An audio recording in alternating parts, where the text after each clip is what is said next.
Hola, bienvenidos todos a En Vivo y con Todo, la sesión de streaming del Rey va Desnudo que hacemos todos los jueves a las 19 horas. Muchas gracias a quienes ya nos acompañan, muchas gracias a quienes todavía no nos acompañan. No sé si ya vino el de no me gusta, esa persona que yo creo que es un chico, pero igual me equivoco, pero que siempre pone no me gusta antes de que empiece el streaming para dejar muy claro que él no está dispuesto a permitir que nada de lo que hacemos aquí le pudiera llegar a gustar, cosa que me parece lo más divertida del mundo. Muchas gracias, como siempre, a quienes nos apoyan suscribiéndose, a quienes nos apoyan dándole me gusta a los vídeos, no solo al del streaming, sino a los segmentos que vamos haciendo a lo largo de la semana, donde cortamos lo que considero yo en mi visión muy personal, que son las mejores, los más relevantes segmentos del streaming, y los vamos publicando a lo largo de la semana, un poco para promovernos, sobre todo, y para... A mí me pasan muchas cosas con los vídeos y me pasan también con lo que hago en el periódico, que es, me molesta que tengan una vida muy corta. Bueno, por lo menos los vídeos se quedan y la gente los sigue viendo, y sobre todo los que se enojan mucho, ven vídeos viejos y me insultan. Vamos a hablar de los ofendiditos hoy. Pero no me gusta que quede en el olvido, y en un streaming de 2 horas, por muchas cosas que uno dice quedan en el olvido, y quizás alguna podría ser interesante, útil para otras personas, así que lo hacemos y pedimos que le hagan clic en me gusta si les gusta, que se suscriban, que activen las notificaciones y que nos recomienden con sus familias, con su mamá, con sus hermanitos, con sus amigos, con la gente del trabajo, con la gente de la escuela, con la gente que conocen en la calle. Ustedes están esperando el autobús de los más tranquilos del mundo, pues ven a una persona junto y dicen, uy, ¿tú has visto? El Rey va Desnudo, es un gran canal de YouTube. Si alguien lo hace, por favor grábelo, me va a divertir muchísimo. Pero bueno, en fin, que muchísimas gracias a quienes nos apoyan, y sobre todo a quienes nos apoyan. Hay más Patreons. Todavía no llegamos a las cantidades de dinero que ganamos al principio. Los primeros 2 meses como que todo el mundo dijo, ay, qué bonito, y luego dijeron, no, pero si este tío no me cae bien porque me gusta lo que hacen esto, pero no me gusta lo que hacen esto otro. Y entonces, bueno, desde entonces no hemos podido alcanzar lo que alcanzamos los primeros meses que pusimos el Patreon, pero seguimos esperando que ustedes nos apoyen. Bien, aquí hay ahora somos 36, pero la media, el punto máximo de todas las semanas son los 160 espectadores. Si los 160 espectadores pagaran €1 cada uno por cada streaming de los 4 del mes, pagaríamos el alquiler y compraríamos una nueva cámara y un nuevo teleprompter, porque el teleprompter que tengo yo es más malo que el pescado sin refrigerar, pero bueno. Hoy quiero hablar de un montón de cosas, pero voy a empezar vamos a empezar con los ofendiditos, que es el tema que encuentro más divertido el día de hoy. Antes de eso, porque vi un par de cosas en el chat que quizás sean interesantes. ¿López Obrador tiene más características de fascista que de demócrata? No. Tiene características de caudillo autoritario. Un caudillo autoritario, si quiere quedar en el poder siempre, cree que tiene todas las soluciones y desprecia la democracia porque considera que él es la máxima expresión de la democracia. Es decir, que lo que él cree, lo cree el pueblo, y el pueblo tiene que creer lo que él cree.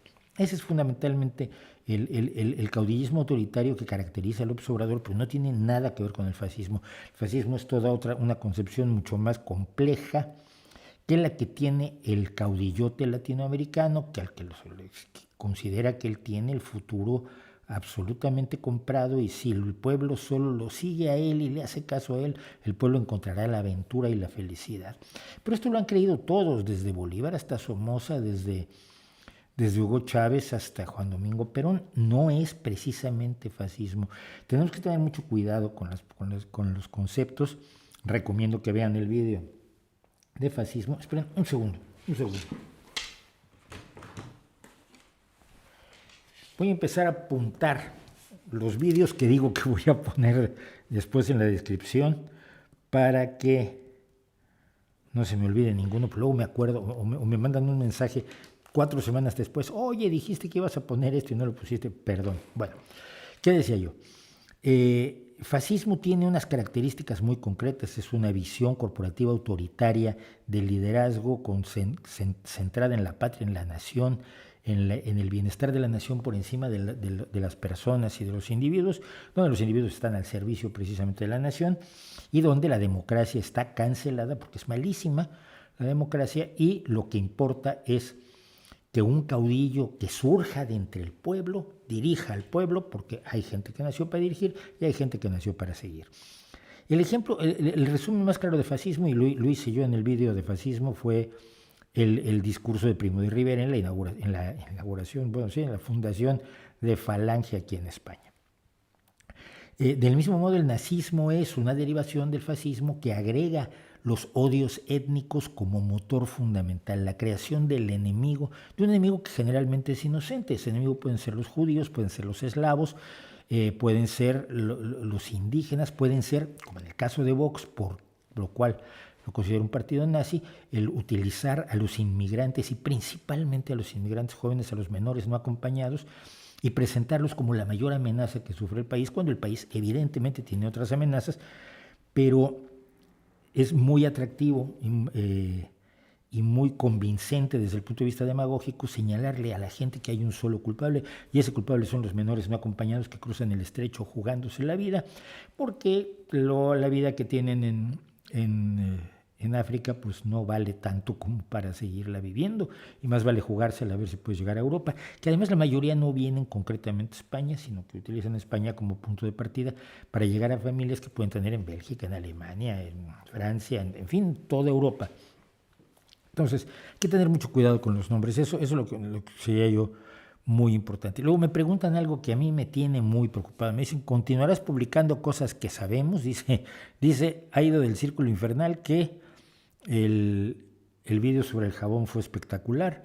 También Guillón Pradón me pregunta si voy a seguir haciendo cosas que sabemos. Lo quiero seguir haciendo. Tengo escritos, hoy entregué el artículo 796 y no he hecho ni 100 de cosas que sabemos, son mis artículos del correo. Entonces, digamos que hay 700 artículos, 700 cosas que sabemos que podría yo hacer, pero no tengo tiempo. Para poder tener el tiempo es para lo que necesito el apoyo de todos en este canal, porque le dedico ya una cantidad de tiempo que a veces me quita tiempo al trabajo, que es con el que como yo come mi familia y más o menos paga uno la hipoteca y las tarjetas de crédito y todo esto. Entonces, quiero hacerlo, tengo los guiones escritos, son los artículos que ya escribí, que más o menos siempre escribo además de una manera muy verbal, esto me ha pasado siempre como escritor. Entonces, pues sí quiero hacerlo, a ver si tengo tiempo, si conseguimos que esto marche de manera tal que nos permita ganarnos un poco más la vida, lo haré.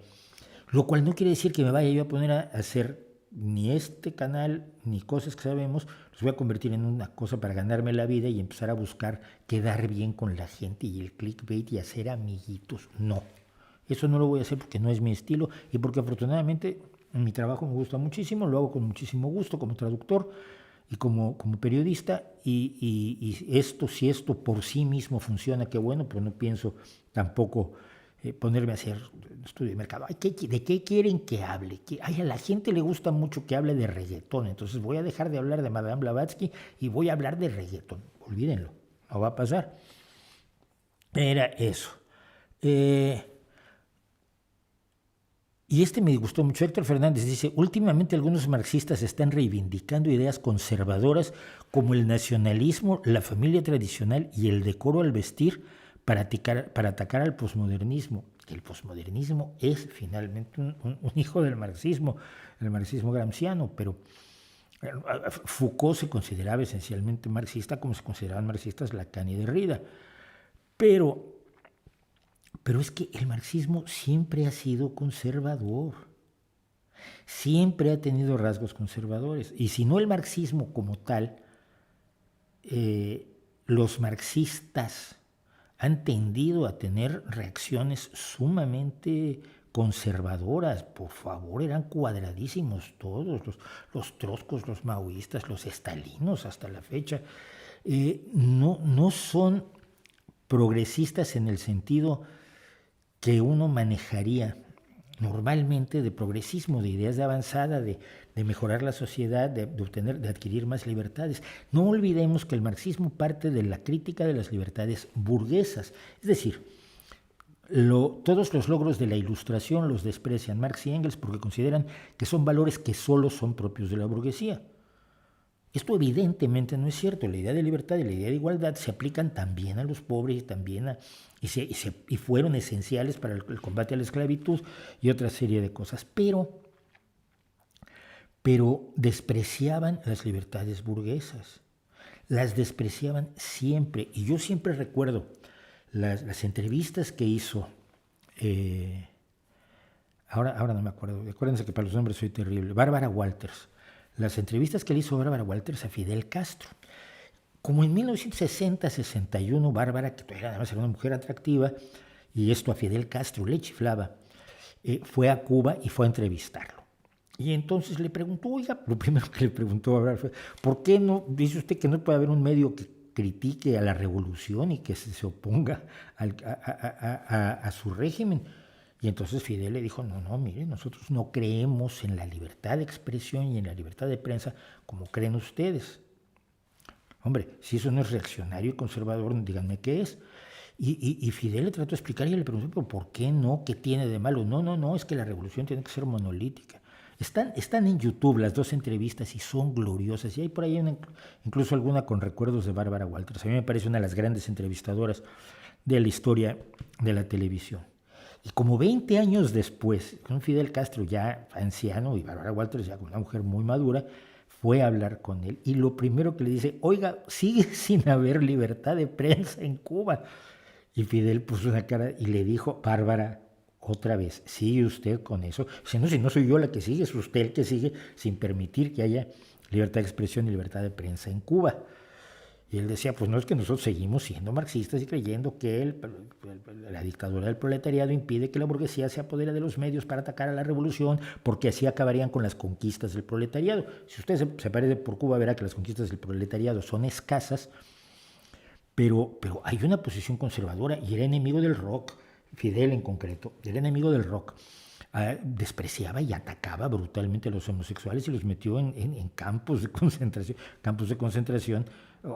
campos de retención en Cuba. Y había muchos rasgos enormemente conservadores allí y los han tenido todos los marxistas que yo he conocido por lo menos. Entonces no me parece nada raro ni me parece nada novedoso, es parte de su visión. Y es parte de la visión de quien cree que iba a superar la Ilustración sin haber agotado las posibilidades que tenía como forma de progreso de toda la sociedad.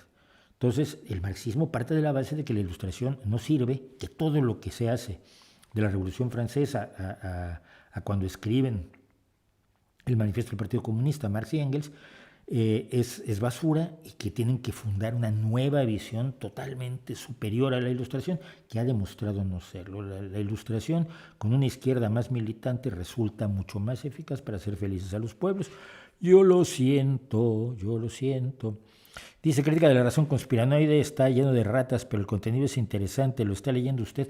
No lo estoy leyendo yo, pero lo está leyendo gente cercana a mí y sí me han comentado que se les colaron varias erratas. Eduardo Segoviano, Mauricio, gracias, esto lo tengo que decir, gracias El Rey va desnudo y tu vídeo de filosofía, cambié de carrera a ingeniería, saludos y gracias por tu labor. Me van a matar los filósofos, mis amigos los filósofos, a muchos los quiero mucho, vamos, pero bueno, y sobre eso, a ver, un par de cosas más. Tú que no querías hacer streams, ahora parece que es lo que más te gusta hacer.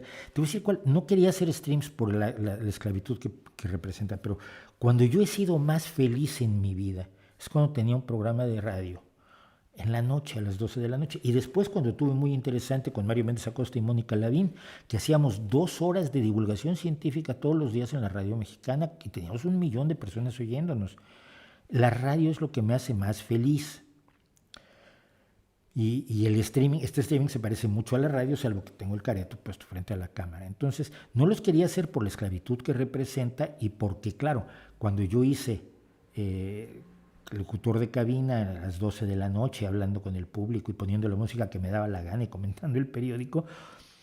Y cuando hice Muy Interesante, pues vivía de eso, me pagaban de eso. En cambio aquí yo pongo dinero, entonces eso hace que la esclavitud del streaming me cueste trabajo, pero lo hago encantado porque me gusta mucho. ¿Conoces a Fernando Sabater? No. Algunas otras preguntas que me están haciendo,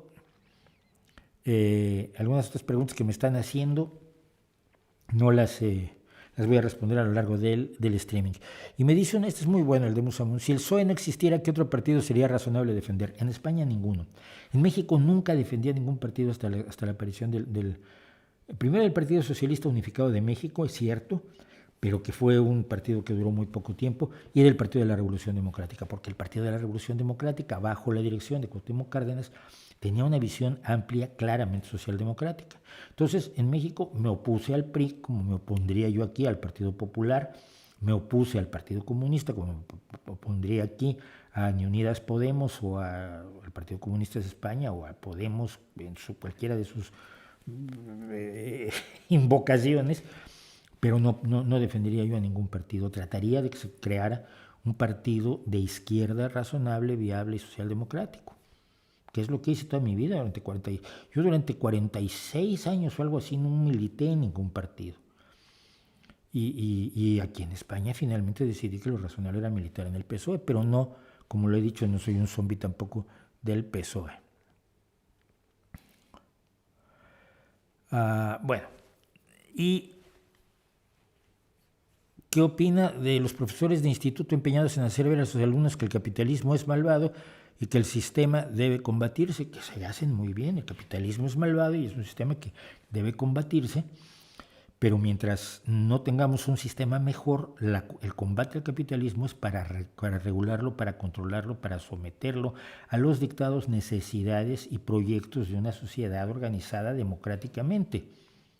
El capitalismo en sí no es nada defensible, por cuanto que sus consecuencias, pese a que la teoría es muy bonita y los liberales para esto son geniales, siempre te presentan la teoría y la teoría es preciosa, el mercado va a ser bien bonito y las relaciones laborales son todas muy guay, pero en la práctica lo que tenemos es oportunidades de muchísimos atropellos y entonces necesitamos que la sociedad organizada democráticamente imponga las reglas necesarias para sacar el mayor provecho de las ventajas del capitalismo y evitar al máximo las enormes desventajas que tiene.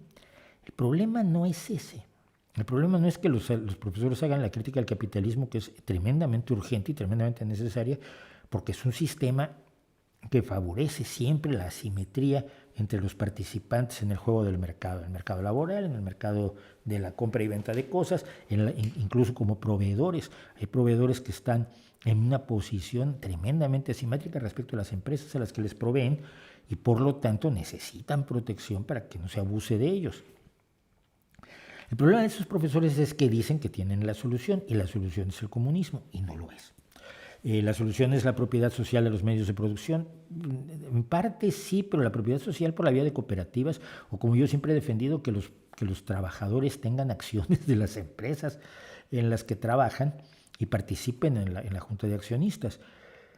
Pero ellos lo que ofrecen es una solución que no es viable, que ha demostrado no ser viable, que ha demostrado tener defectos enormes, mucho peores que los de la propiedad privada de los medios de producción, porque la propiedad estatal de los medios de producción lo que es capitalismo al cubo. Es decir, y yo he visto en Cuba y lo he comentado en mis vídeos sobre comunismo y sobre socialismo, tienes un solo empleador, o sea que si te echan no tienes a dónde ir, tu empleador es el Estado. Pero si tu empleador es el Estado y el Estado representa a todo el pueblo, no puedes hacer un sindicato para defenderte de tu empleador. Porque ¿cómo va a ser en contra del Estado? Como decía Fidel, nosotros no creemos en esas libertades. Pero tienes un solo proveedor, no puedes criticar al proveedor porque el único proveedor es el Estado. Las únicas tiendas son las tiendas del Estado. Las únicas fábricas son las fábricas del Estado. Es el capitalismo soñado. Un grupito de personas que son la nomenclatura del Partido Comunista de la Unión Soviética o del Partido Comunista Chino o del Partido Comunista Cubano controlan la totalidad de la economía Y si no bailas como ellos, al son que ellos tocan, no bailas. Si te parece mal el capitalismo, eso te tiene que parecer infinitamente peor. Son mucho mejores las cooperativas. Y si te das cuenta, los verdaderos teóricos del capitalismo, una de las cosas que más detestan son las cooperativas, sobre todo porque hay cooperativas enormemente exitosas. En México, echen un ojo a la cooperativa de refrescos Pascual, por poner un ejemplo, que ha funcionado muy bien. Yo recuerdo cooperativas ejidales madereras en Durango que tenían un éxito enorme y que empezaron con 7 familias que más o menos medio mal comían, pero tenían maquinaria y empezaron a poner sus propias fábricas para desbastar los troncos y entregar un producto de mayor valor agregado al mercado, etcétera, etcétera. Es decir, a eso le tienen mucho más miedo. Así que, tarará. Bueno, voy a comentar una cosa que quería, y no voy a ir a los ofendiditos, sino voy a ir a algo que ocurrió el 6 de junio pasado. 6 de junio pasado se celebraron los 71 años, si mal no recuerdo, 77 años, perdón, del día D. El día D fue la invasión a Normandía. La invasión a Normandía por parte de los aliados, que fue la mayor operación militar, no solo de toda la historia, sino que es la mayor operación militar que va a haber en la historia. La guerra ha cambiado muchísimo. Quizás un día invitemos al creador de guerras posmodernas a una entrevista, pero la guerra ha cambiado enormemente. Una operación militar como la del día de la operación Overlord no se puede repetir. Casi 7,000 barcos, apoyados con casi 11,600 aviones, hicieron el desembarco de 175,000 hombres, más 20,000 paracaidistas que habían sido lanzados tras las líneas alemanas en las playas de Normandía. Una operación que fue de una complejidad espectacular, perdón por lo de espectacular, ya me estoy dando cuenta que no debo decirlo. Una operación gigantesca y colosal, pero que tenía como fundamento convencer a Alemania de que la invasión se iba a realizar por el paso de Calais, que es la zona más estrecha del Canal de la Mancha entre la Gran Bretaña, la península de la Gran Bretaña y Francia. Entonces hubo una operación gigantesca para convencer a Alemania de que la invasión sería por Calais. Un caso que yo recuerdo muy claramente fue Operación Cadáver. Se consiguió una familia donó el cuerpo de un pariente suyo que había muerto de pulmonía, entonces tenía los pulmones inundados de agua. Esto era muy importante. Lo mantuvieron frío mientras creaban una personalidad de un aviador inglés falso. La idea era arrojar este cuerpo en las costas españolas porque sabían que la Armada Española lo iba a rescatar. Le iban a informar a Franco, y Franco, por quedar bien con Hitler, le iba a mandar todos los documentos que traía este supuesto aviador inglés. Y esos documentos eran los documentos que daban detalles de cómo se iba a realizar el desembarco de los aliados en Calais. Obviamente hoy es muy fácil saber que una persona lleva varios meses muerta y que no cuela cuando lo sueltas, lo dejas con un chaleco salvavidas frente a las costas, no recuerdo, de Almería. Y cosas así. Tuvieron que conseguir un doble para las fotos, porque todas las fotos, pues el muerto parecía muerto, y así ocurre.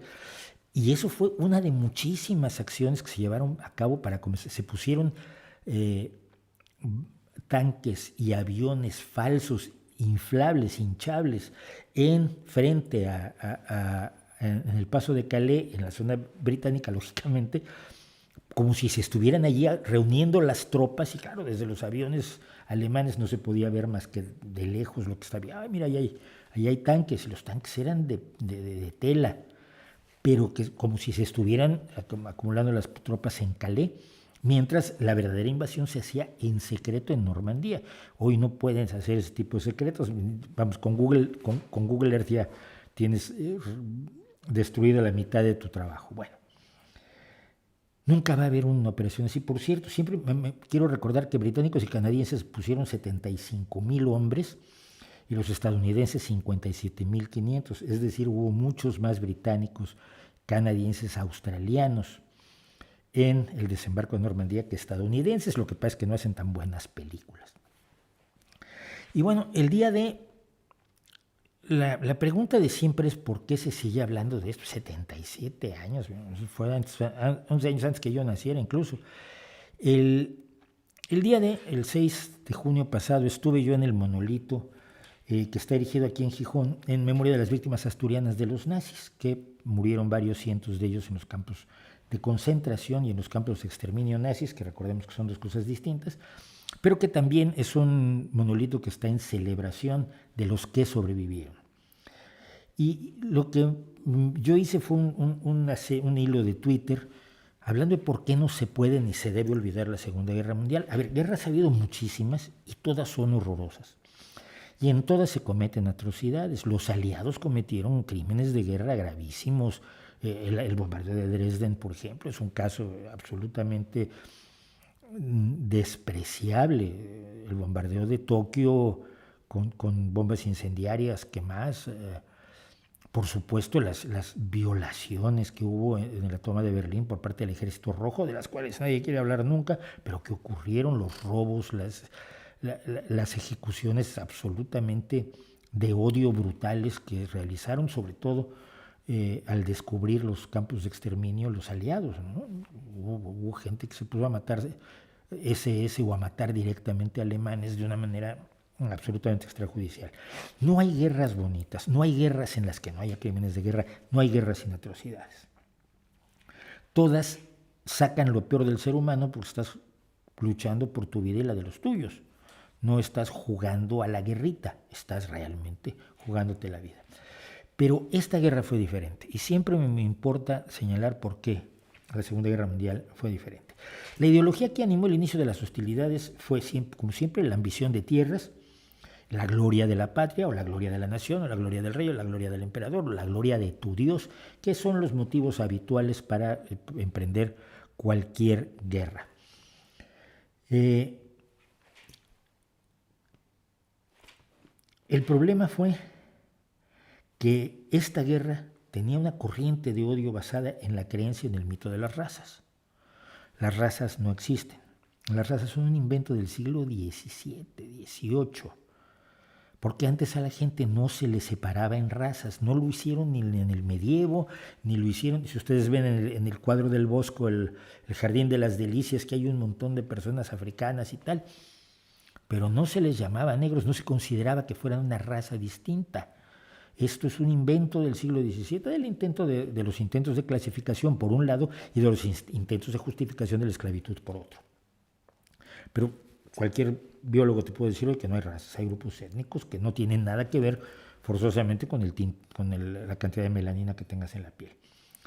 Sin embargo, la brutalidad con la que se trató a las tierras conquistadas por parte de los alemanes y el destino que se dio a sus habitantes fue tan inhumano como el saqueo de Persépolis a cargo de las tropas de Alejandro Magno. Nos acordamos del saqueo de Persépolis, que fue hace 2351 años, precisamente por lo brutal que fue. Hubo saqueos de... Roma fue saqueada en varias ocasiones. Los saqueos fueron comunes cuando se conquistaban ciudades, pero recordamos el de Persépolis por lo enormemente brutal que fue. Por primera vez en la historia, en esta guerra, en la Segunda Guerra Mundial, se estableció un sistema industrial destinado única y exclusivamente al exterminio de seres humanos no combatientes, de seres humanos inocentes. Soldados, trenes, sistemas industriales, diseños de ingeniería, de cámaras de gas y de hornos crematorios para matar 10, 12 mil personas al día.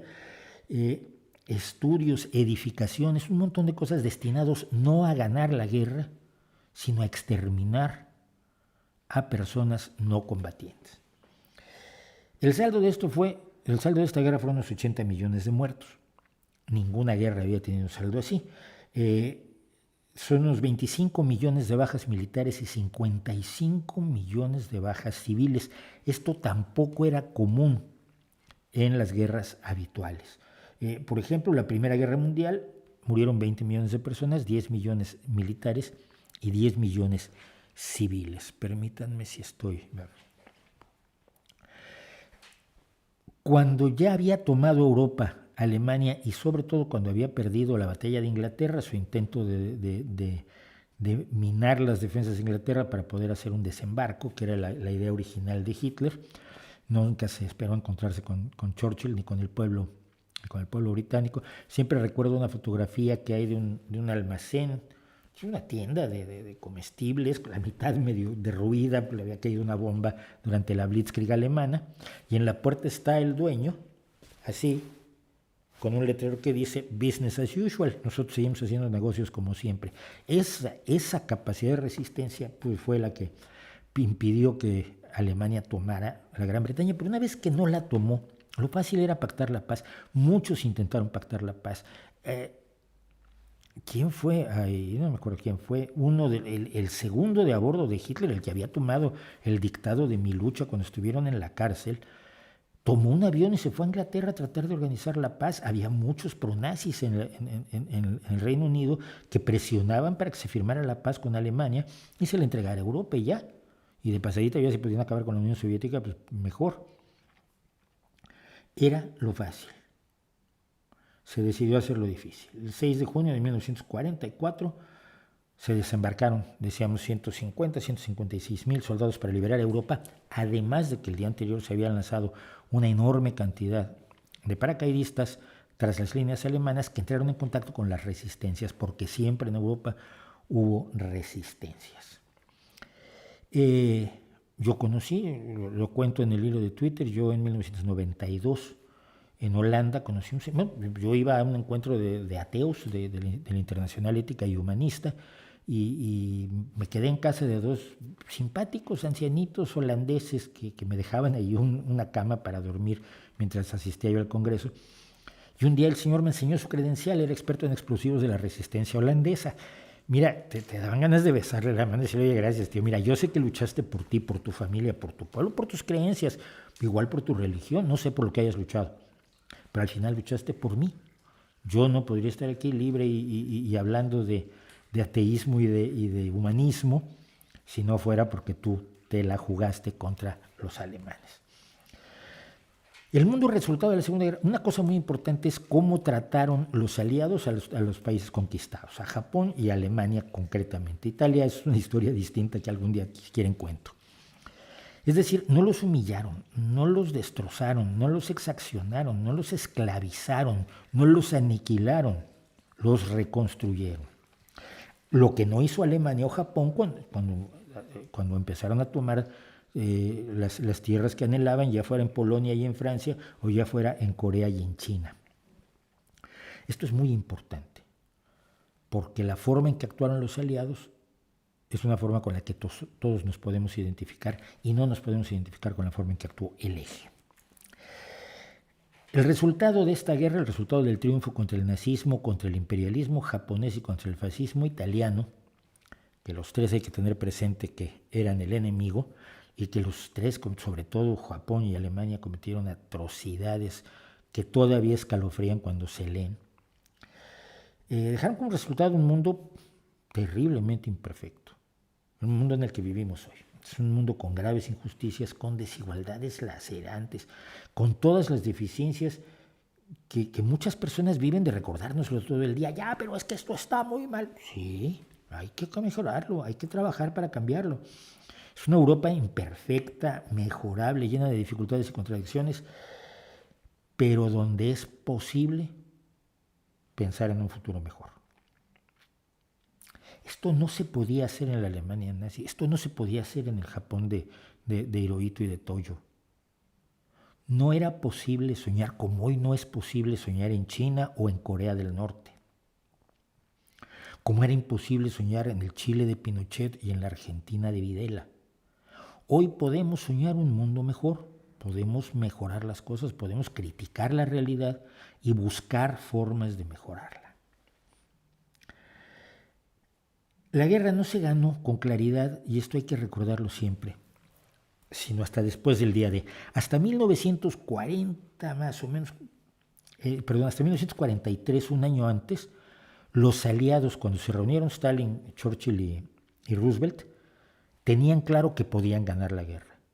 Esto quiere decir que de 1939 a 1943, 4 años, Hitler pudo ganar la guerra, los nazis pudieron ganar la guerra. Hoy vemos las películas de la Segunda Guerra Mundial y bueno, parece evidente que le iban a ser aplastados los nazis. No, durante 4 años aquello fue terrible. Fue después de una serie de batallas, después de la batalla de San Petersburgo, si mal no recuerdo, después de la batalla de Kursk, después de la batalla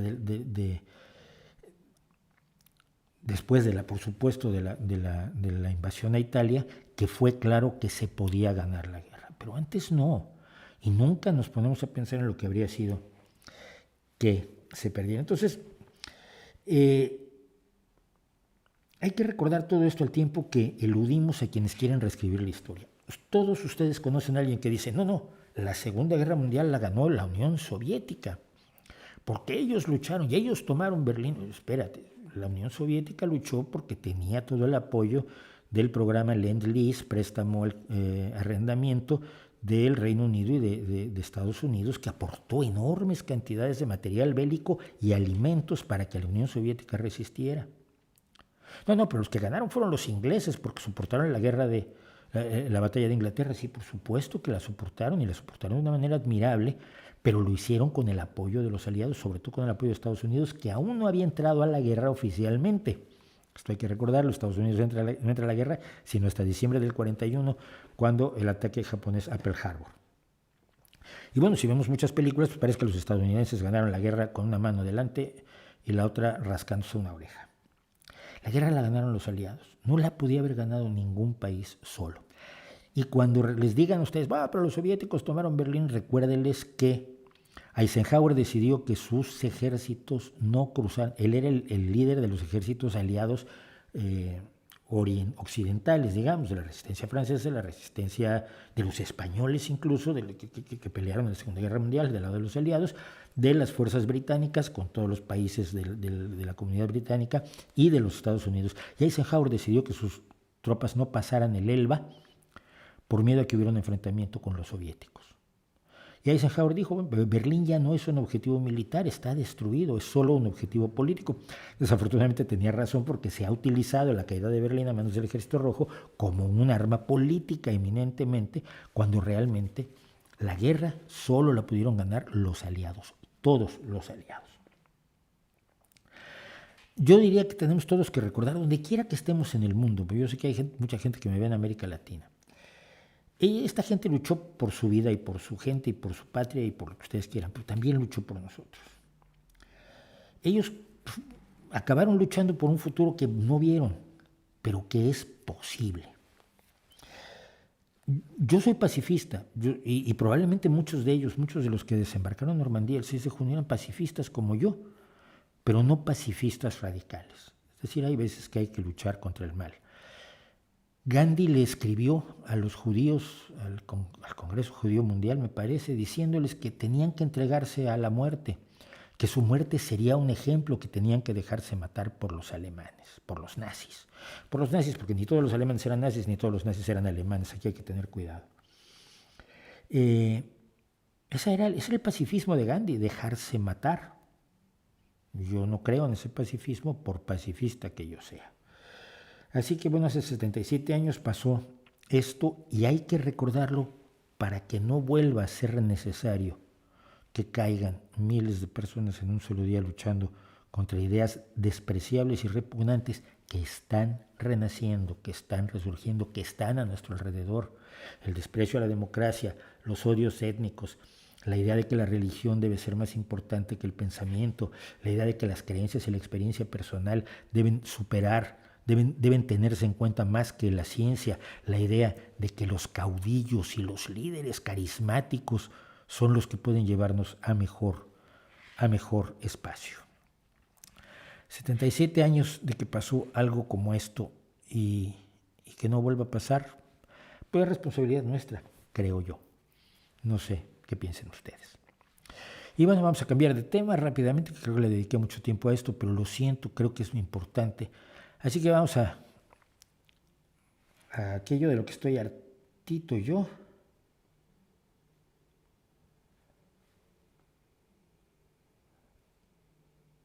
Y estoy harto de los ofendiditos.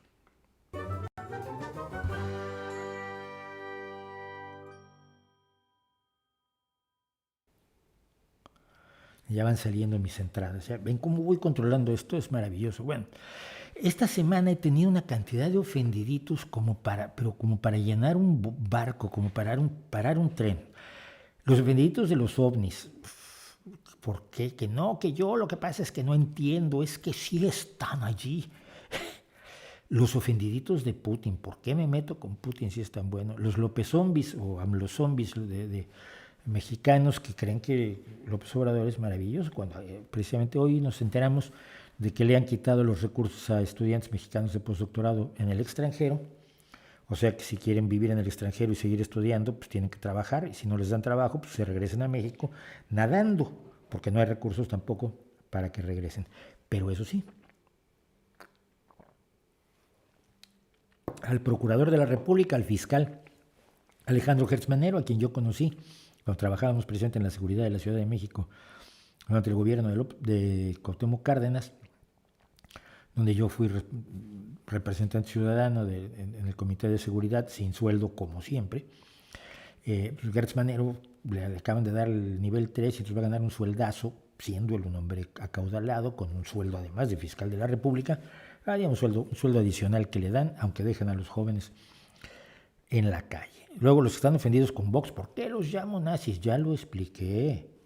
Los nazis no se reflejan. No, es que no han puesto campos de concentración, pues no más faltaba. Lo que están tratando es de evitar que lo hagan. Pero su discurso es muy similar al discurso de Hitler en 1932-1933. Lee Mi lucha. Los ofendidos o los obsoletos. No sé a raíz de que hablé de algo de obsolescencia programada, volvieron a ver el vídeo de obsolescencia programada y vinieron a decirme que no, es que los teléfonos de hace 20 años no pueden ejecutar WhatsApp, por lo tanto la obsolescencia programada. No, mira, es que eso no es obsolescencia programada. La obsolescencia programada es algo que está previsto y que se maneja suciamente y que si lo puedes demostrar, ganas juicios. En los casos en que se ha podido demostrar, se han ganado juicios. En la mayoría de los casos no ocurre y punto. Luego los maduristas, que por qué me metí con Maduro siendo tan bueno, y los religiosos. Los religiosos porque todavía están muy molestos con mi video sobre creyentes, con lo cual he decidido, y voy a lanzar mañana o pasado el video, voy a hacer un video de que lo que me quieran preguntar los creyentes. Los creyentes no tienen idea de lo que piensan los ateos, siempre nos inventan cosas. Entonces les voy a dar la oportunidad de que me pregunten todo lo que quieran los creyentes de todas las religiones y trataré de responderles. ¿Qué les parece eso? Así voy a tener gente mucho más ofendida conmigo, pero yo estoy de los ofendiditos, verás, hasta el gorro.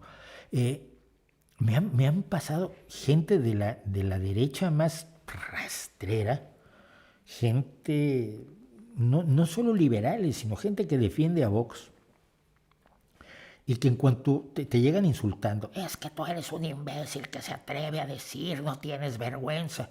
Pero tú les contestas, yo les contesto en el mismo tono, ya saben que yo no levanto la mano. Que el que quiera bronca conmigo la tiene. Yo les contesto igual. Ay, me has ofendido, es que no se puede hablar contigo porque me has insultado. ¿Cómo tú estás haciendo el numerito de los ofendiditos? Pero tengo otros ofendiditos que ya no me dio tiempo de meter en la lista de los que quiero conversar. Los de Greta Thunberg han regresado, bueno, ha regresado ella, como ustedes saben, se retiró un rato, parece que le volvió a interesar estudiar, y mi problema básico con Greta Thunberg ha sido siempre que las manifestaciones no resuelven cosas y mucho menos el cambio climático, que las manifestaciones son una forma de expresión de los movimientos, pero no son los movimientos en sí. Esa creencia de que con solo quejarte ya resuelves cosas es muy absurda. La promovió Greenpeace debido a la visión cuáqueriana de la secta de los cuáqueros de que el testimonio silencioso basta para llamar la atención de la gente sobre los problemas. Cosa que no es cierta. La gente está muy consciente de los problemas que denuncia Greenpeace y de los problemas que denuncia Greta Thunberg. El hecho de gimotear por eso una y otra vez no resuelve nada. Mi problema ha sido con Greta Thunberg, que dice además que ya se está resuelto técnicamente el problema del cambio climático. Y no es cierto. No está resuelto. Alguna vez le preguntaron a ella, bueno, ¿y tú vas a estudiar para científica del clima? O sea, no tiene sentido estudiar para científica del clima porque todo lo que se necesitaba ya está resuelto. No tiene idea. Hombre, que porque no se le debería pedir que tenga idea. Es probable que no se le debería pedir que tenga idea. Pero entonces que calle un poco. Si no tienes idea, no hables. Esa ha sido mi crítica fundamental contra Greta Thunberg, el que desprecia la continuación del trabajo científico que se necesita para realmente tener una solución viable para el cambio climático. Solución viable que pasa por nuevos reactores nucleares, solución que pasa por mejores placas solares, solución que pasa por mejores fuentes de energía, solución que pasa por otros muchísimos elementos que todavía no tenemos resueltos. Y entonces ahora reapareció y dijo, el simple hecho de pagar impuestos te hace cómplice de la destrucción del medio ambiente. Ahora ya no es una niña, ya tiene 18 años y además es millonaria, cosa que yo no soy. El simple hecho de pagar impuestos colabora a la destrucción del medio ambiente, es un mensaje claro de no pagues impuestos. ¿Con qué cree que se está combatiendo el cambio climático? ¿De dónde cree que sale el dinero de la ONU para financiar los programas de investigación, los programas de reforestación, los programas de cambios tecnológicos? ¿Con qué cree que los gobiernos pagan las investigaciones en las universidades? ¿Con qué cree que los institutos no privados trabajan constantemente para combatir el cambio climático? ¿De dónde creerá que sale el dinero? Me dicen, bueno, pero es que ella no tiene por qué saberlo. Si no tiene por qué saberlo, no tiene por qué hablar. Tiene demasiada influencia. Le han dado una influencia absolutamente irracional. Y ella, hombre, lo goza como cualquiera. Hombre, esto no le veo yo nada extraño, que disfrutes enormemente de tu popularidad. Pero entonces está sometida a las mismas críticas a las que está sometida cualquier persona que habla en público, que se expresa públicamente, empezando por mí mismo, ¿no?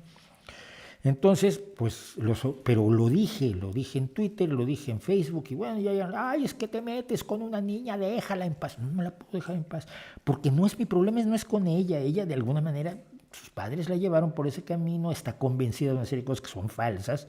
Es como los niños predicadores. Oye, yo no estoy en contra de los niños predicadores como personitas. Estoy en contra de que los niños prediquen como se hace en las tiendas revivalistas de los Estados Unidos. Y entonces no tengo nada en lo personal contra Greta, que tenga una vida feliz y que estudie algo que le gusta y que haga lo que se le dé la gana, pero estoy en contra del mensaje que lanza y estoy en contra de cómo se le idolatra y se le idoliza. Y voy a poner aquí también, por cierto, la pequeña carta que hace ya casi 2 años le escribí, la carta abierta que le hice a Greta Thunberg, porque en todo ese tiempo ella y sus aliados y sus adoradores no han hecho nada para mejorar la situación del cambio climático. El combate se está llevando en realidad en otros terrenos muy distintos, terrenos que ella, por cierto, tiende a despreciar. Dicho lo cual, me van a insultar. Esto, vamos, no solo estoy metiéndome con los ofendiditos, sino que además, en verdad os digo, amigos míos, que vamos a tener nuevos ofendiditos para la semana próxima. Y dicho eso, vamos a ver un poco el chat para luego regresar a El Rey va desnudo, que han pasado cosas. ¿Qué opina del concepto de banalidad del mal de Hannah Arendt? Yo creo que es una de las grandes aportaciones de Hannah Arendt, lo deriva de cuando cubrió el juicio a Adolf Eichmann en Jerusalén. Porque Eichmann era un burócrata que hacía lo que le ordenaban y no logró aprehender nunca las dimensiones de su maldad.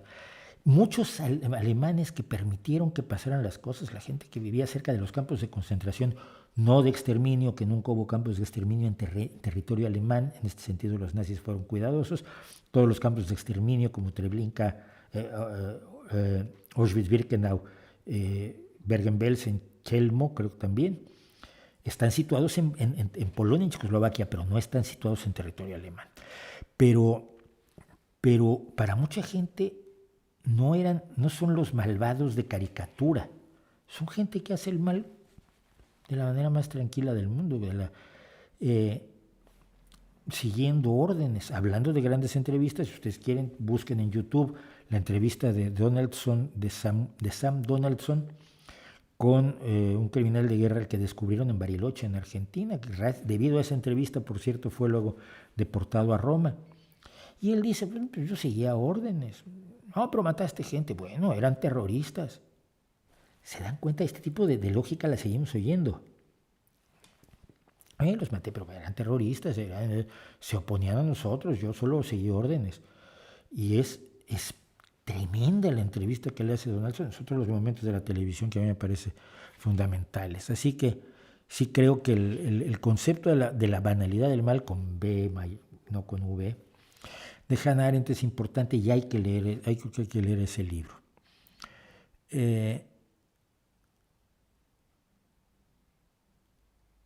El comunismo regresa a Guatemala, el comunismo regresa al Perú, el comunismo regresa a todos lados. El comunismo nunca ha estado en ninguno de esos países, ni va a estar. Esto es importante tenerlo, claro. ¿Es cierto que Marx estuvo de acuerdo en que los niños trabajaran? No lo sé. Si está en la crítica del programa de Gotha, pues, supongo que sí, pero no lo sé. No me sé Marx de memoria, lo estudié hace 50 años. Sí, estudié muchísimo, pero no me lo aprendí todo y luego me he ocupado de cosas más interesantes. Gracias a Sasha Port por la colaboración, por el superchat. Gracias a Hugo Agras Díaz también por el superchat, por la propina, que siempre es agradecible. ¿Por qué los chinos dicen que su modelo ha sido eficaz y que Occidente está en decadencia? Porque, ¿qué van a decir? A ver, ponte en su lugar. Claro que es eficaz. Tiene control absoluto de la población. Toda la gente ha temido que la democracia se convierta en 1984 de Orwell, y lo que se ha convertido en 1984 de Orwell es China. De una manera verdaderamente aterradora. Haga podcast en la app de estéreo. Es que, mira, a ver, pueden tomar... La ilustración que uso yo en este streaming es muy escasa. Cualquiera que sea voluntario para tomar los audios, limpiarlos y subirlos a una aplicación de podcast, se lo tomo como su aportación más relevante al Rey va desnudo. Pero no tengo tiempo de hacerlo. Implica el trabajo de tomar el audio, de darle una limpiadita en Audacity o en algún programa de tratamiento de audio, comprimirlo, pasarlo por un compresor, normalizarlo, ecualizarlo un poquitín y luego lanzarlo, editar un poco para que tenga una entrada y una salida coherentes y luego ponerlo en los... No tengo tiempo, materialmente no tengo tiempo, lo siento, me encantaría. Pregunta larga, usted ha dicho que ideologías que generan daño real a los demás no son respetables como los antivacunas. ¿Qué pasa si los antivacunas actúan con falta de respeto a los demás por creer que las vacunas hacen daño a los demás? Ya, pero es que ellos creen, yo sé. Hay una diferencia. Tendemos a igualar a personas que están en lados opuestos de un tema. Y este es un error muy grave que cometemos. Las personas que están en el lado de la creencia y las personas que están en el lado del conocimiento no son equivalentes. No son lo mismo. Yo creo en la astrología y la Tierra es plana. Yo sé que la Tierra es redonda. La diferencia entre tú y yo es abismal. Tú no tienes idea, yo sé. El conocimiento y la creencia no se pueden poner a la misma altura. Esto lo hace Iker Jiménez o lo hacen algunos, lo hace Jordi Évole, lo hacen las personas que viven de esta televisión de tertulia, donde ponen, aquí tenemos una persona que dice que las vacunas matan gente, y aquí tenemos otra persona que tiene pruebas de que las vacunas no matan gente. Pues que discutan, que se griten entre ellos, a ver quién habla más bonito, a ver quién atrae más al público, a ver quién es más empático y más carismático hacia el público, y usted decida. No, usted no está para decidir, usted está para ser informado, y yo como periodista tengo la obligación de informarle, no de presentarle dos posiciones diferentes como si fueran equivalentes, cuando es una falsa equivalencia. El que dice que las vacunas evitan la poliomielitis y el que dice que no están en el mismo campo. Uno tiene pruebas clarísimas de que la poliomielitis prácticamente se erradicó y se está casi erradicando en los pocos países donde quedan por las vacunas. El otro no, el otro tiene solamente creencias. Esto no no hay motivo para creer en esas equivalencias, hay que tener mucho cuidado. ¿Puedes recomendar canales de YouTube de divulgación científica? No, hay muchos, pero no, yo no recomiendo ninguno. Te voy a decir por qué, porque si recomiendo uno, los demás se me sienten. Y luego si hay alguno que no quiero recomendar, también se va a sentir si no lo menciono. Entonces, cuando tratas así con las sensibilidades delicadas de los comunicadores, yo mejor paso. Yo estoy cursando la carrera de filosofía y yo uso tu vídeo para sacar canas verdes en mi facultad. Saludos desde Bolivia, gracias. ¿De dónde vienen los argentinos? La mayoría de las úteros de sus mamás. Creo que todos, sí. Salvo algún, sí, no todos, absolutamente todos. Ahí está, clarísimo. Hemos logrado responder el problema que el señor Fernández expresó de una manera un tanto racista el otro día, ¿no? Por citar mal a Octavio Paz, que de por sí ya lo que había dicho era bastante bobo. Estoy preparando un vídeo sobre el laberinto de la soledad con el que voy a tener a más ofendiditos. Esa es la diferencia. Por eso no me voy a hacer rico yo con esto, porque no le caigo bien a la gente. Por cierto, para recomendaciones musicales, dice Sacha Seguida Mauricio en Twitter, siendo metalero, las canciones y grupos que recomienda suelen ser, como dice él, mucho espectaculares. A ver, hoy me dediqué, por ejemplo, a punk celta, porque me encontré un par de grupos deliciosos allí. El capitalismo reduce la población indirectamente, no, ni directa ni indirectamente, no la reduce, ninguna, salvo el decrecentismo y las visiones absurdas sobre la sobrepoblación que promovieron gente como Paul Ehrlich. Nadie reduce la población directa ni indirectamente, la población crece y la población, según los que sí saben, se va a estabilizar hacia el año 2050, entre el 2050 y el 2100, en unos 10.000, 11.000 millones de personas, y ya no vamos a tener ese crecimiento poblacional, que antes la gente tenía miedo que, íbamos a ser tantos que los que estuvieran junto al mar se iban a caer al agua. No pasa, sigue estando poco poblado el planeta, sigues teniendo grandes espacios donde no hay población, y los espacios de población muy densa tampoco son demasiado problemáticos. La historia, voy a poner el vídeo de sobrepoblación, donde cuento precisamente cómo se generó este mito y cómo se le explotó. Y Paul Ehrlich, el entomólogo especialista en mariposas que inventó esta cosa, acaba de morir, por cierto, hace poco tiempo.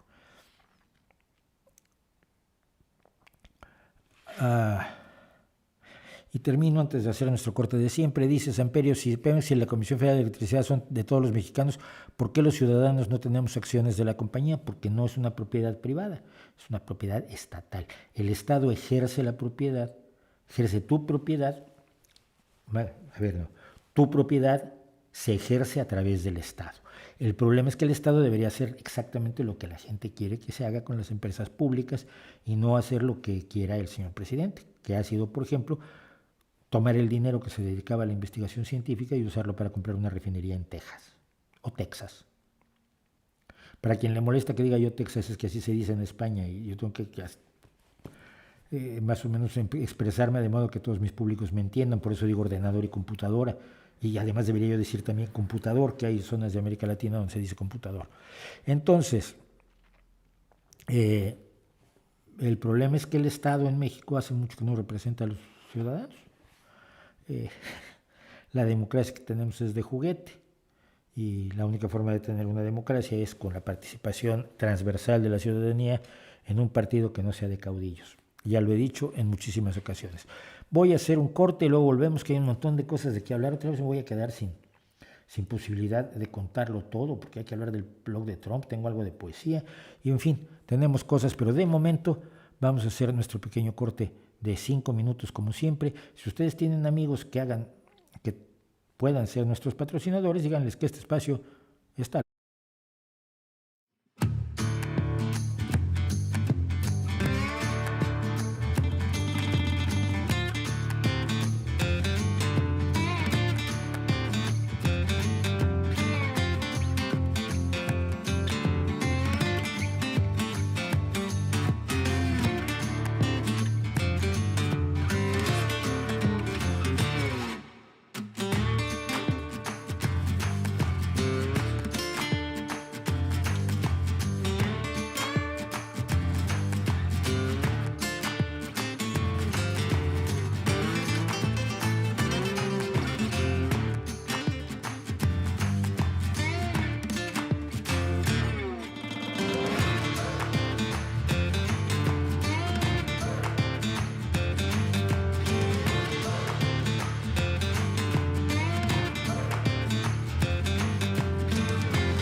Bueno, estamos de regreso. Como ven, no fue tan tremendo.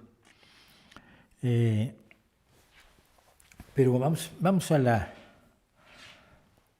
a la poesía, porque además tengo una historia que contar sobre la poesía.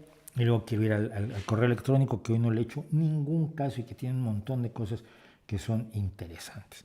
Pero vamos a la palabra, porque además hay una historia que, bueno, ahora la cuento.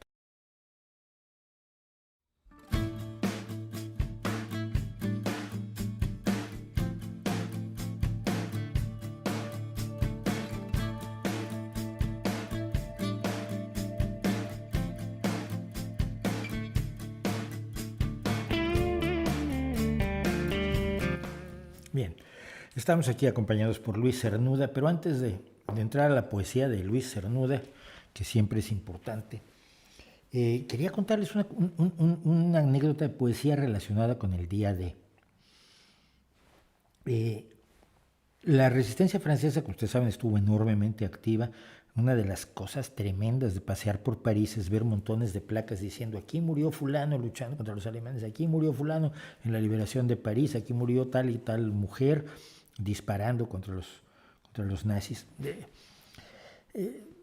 Francia pagó el lado de la resistencia francesa pagó un enorme precio por recuperar París, que le había sido prácticamente entregado a Hitler, sobre todo los colaboracionistas. Pero resulta que para informar a la resistencia francesa de cuándo iba a ser la invasión que estaban esperando con tantas ansias ellos durante años, la radio Londres de la BBC les informó, obviamente por los canales secretos que tenían, que iban a leer dos fragmentos de un poema de Verlaine, de Paul Verlaine, que se llama Chanson d'automne, la canción del otoño.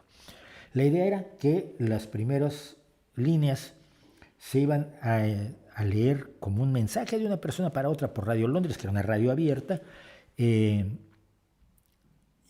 cuando se leyeran esas dos líneas, era aviso de que en término de 2 semanas, en un plazo de 2 semanas, se llevaría a cabo la invasión. Y cuando se leyeran las segundas líneas de ese poema, en 48 horas se produciría la invasión y había que prepararse, había que empezar a volar puentes, había que empezar a destruir infraestructura, en fin, estar listos para hacer la labor detrás de las líneas que dificultaron más la defensa alemana ante la invasión del día D.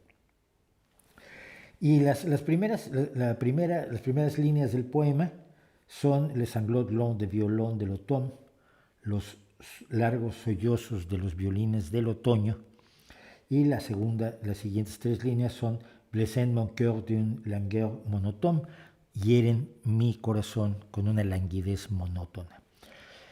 Cuando yo estuve en París por primera vez, por única vez que estoy diciendo, no es cierto, por segunda vez, fui a la librería Shakespeare & Company, que es un de estos lugares que hay que visitar, y fui buscando el libro de Paul Verlaine que contenía la canción del otoño. Me parecía relevantísimo tenerlo y recordar así el día de ella, las personas que dieron su vida en París, y encontré una edición bilingüe. Y además ocurrió una cosa muy curiosa. Venía yo buscando, el dueño o la persona de la librería me había dicho más o menos dónde estaba la poesía de Verlaine, y vi pasar una chica con un libro que se llamaba Undying, sobre el hecho de morirse de Christopher Hitchens, que acababa de morir de cáncer. Yo la detuve, le dije: ¿y ese libro de dónde lo sacaste? Están allí. Fui, saqué uno, y así fue como me hice del último libro de Christopher Hitchens. Pero bueno, vamos a hablar de Luis Cernuda. Luis Cernuda era andaluz, como tantísimos grandes poetas, y como siempre no cuento nada de él. Pero cuento sus poemas, y tiene poemas verdaderamente maravillosos. Voy a leer por lo menos 2. Este se llama Peregrino. Volver. Vuelva el que tenga tras largos años, tras un largo viaje, cansancio del camino y la codicia de su tierra, su casa, sus amigos, del amor que al regreso fiel le espere. Mas tú, ¿Volver? Regresar no piensas, sino seguir libre adelante. Disponible por siempre, mozo o viejo, sin hijo que te busque como Ulises, sin Ítaca que te aguarde y sin Penélope. Sigue, sigue adelante y no regreses, fiel hasta el fin del camino y tu vida. No eches de menos un destino más fácil, tus pies sobre la tierra antes no hollada, tus ojos frente a lo antes nunca visto.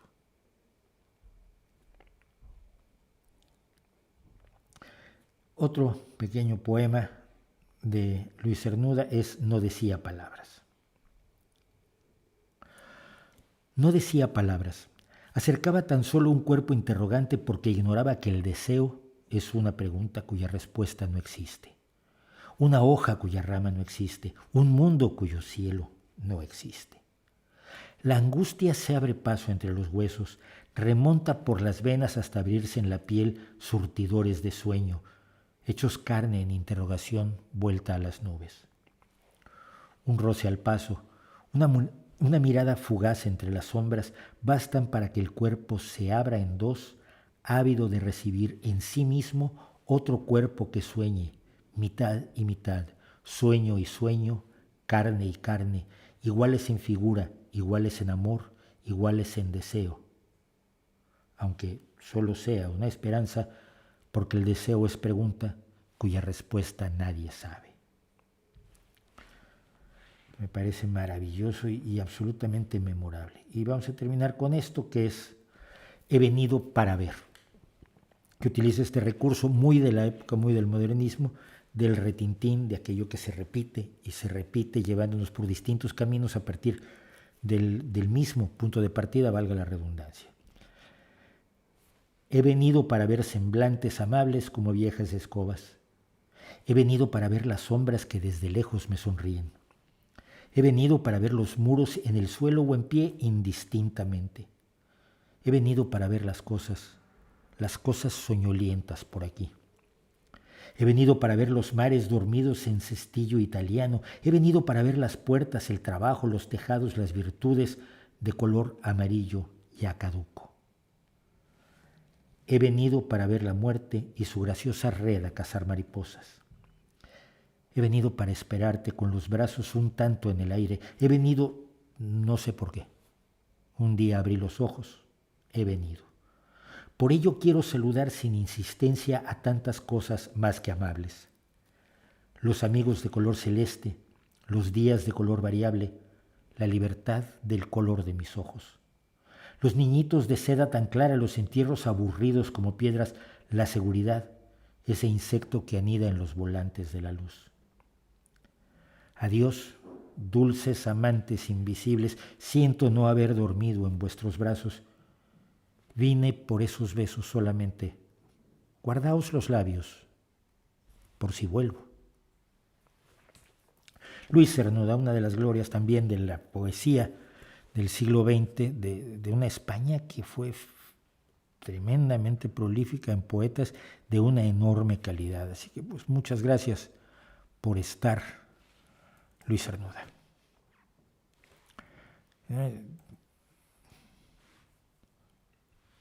Perdón, ya estamos de regreso. Bueno, vamos a hacer un poco de respuestas del Rey va desnudo, pero no quiero pasar hoy sin hablar de lo que está pasando con Donald Trump, que está enloquecido del todo, y la conspiranoia de QAnon, que como ya no salen los periódicos, algunos creen que ya se diluyó y no se ha diluido. Pero bueno, dice algo, vamos a por aquí un poco, Íñigo de A Coruña, la política de puertas giratorias que denunciaba Pablo Iglesias tantas veces, ¿es una realidad o en cambio es una teoría de la conspiración? A ver, es algo real, pero no es como lo pintan como una conspiración. Tenemos un problema con los políticos y tenemos un problema con los críticos del nivel lamentable y ñoño de Pablo Iglesias. Los políticos tienen sueldos muy altos. Bueno, no, en realidad en España no tienen sueldos tan altos, pero ellos afirman que tienen sueldos muy altos. Hay que bajarles el sueldo a los políticos. Bueno, digamos que lo hacemos. ¿Qué tipo de personas van a participar en política? Si tú ganas X cantidad y a ti te ofrecen una cuarta parte de X para que representes a tus conciudadanos, para que cargues con la responsabilidad de la legislación, para que estés a cargo de una consejería o de un ministerio, para que tragues con gente como los opositores que tenemos en estos tiempos, que son gente que no está, más que opositores, son contrapositores, están en contra de todo.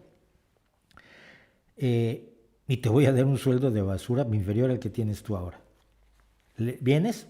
Mucha gente va a decir, oye, mira, no.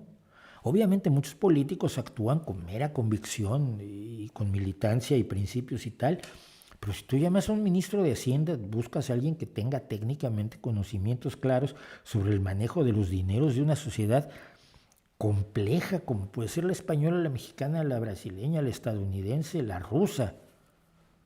Bueno, no, sí, pero queremos un ministro de Hacienda que gane el sueldo mínimo. Pues vas a tener el nivel de habilidad que se tiene en el sueldo mínimo. Es decir, no vas a tener el nivel de habilidad de la persona que tú quieres, porque esa persona en la empresa privada ganaría muchísimo más dinero. Entonces eso es por un lado. Tienes como gobierno que ofrecer salarios competitivos, sobre todo por esto, porque la gente pasa por el gobierno, salvo en lugares donde se eternizan, sobre todo en países del tercer mundo, pero en España hay gente que es ministro 4 años y adiós, muy buenas, y te vas, o 2 años. Entonces el enorme salario que supuestamente están ganando lo ganan 2 años, luego ¿a dónde van? Muchos pueden regresar a su trabajo. Yo tengo una amiga que es diputada regional y que está haciendo las oposiciones de magisterio para que es tener la garantía de que va a tener su puesto como profesora cuando deje de ser diputada, porque no va a ser diputada para toda la vida.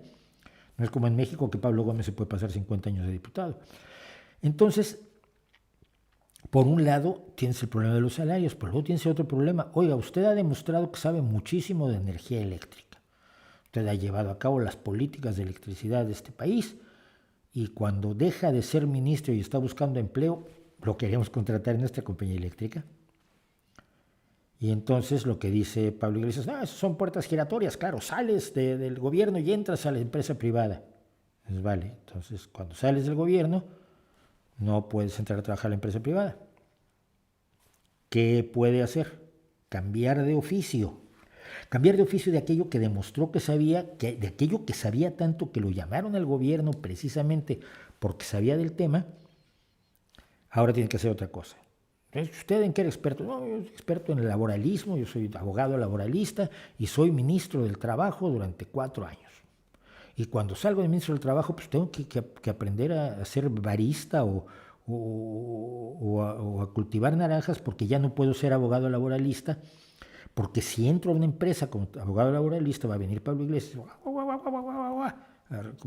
son esos chihuahuas molestos que son 90% ladrido y 10% odio a la humanidad. Y va a decirme que estoy entrando en una puerta giratoria. Entonces, resulta que entrar al gobierno se convierte en una condena laboral para una persona. Cuidado, esto no quiere decir que todo sea muy limpio y muy lindo. No. Cuando te dicen que quieren que entres a trabajar a su empresa es porque quieren aprovechar no solo tu experiencia profesional, sino tus contactos políticos. Sí, evidente.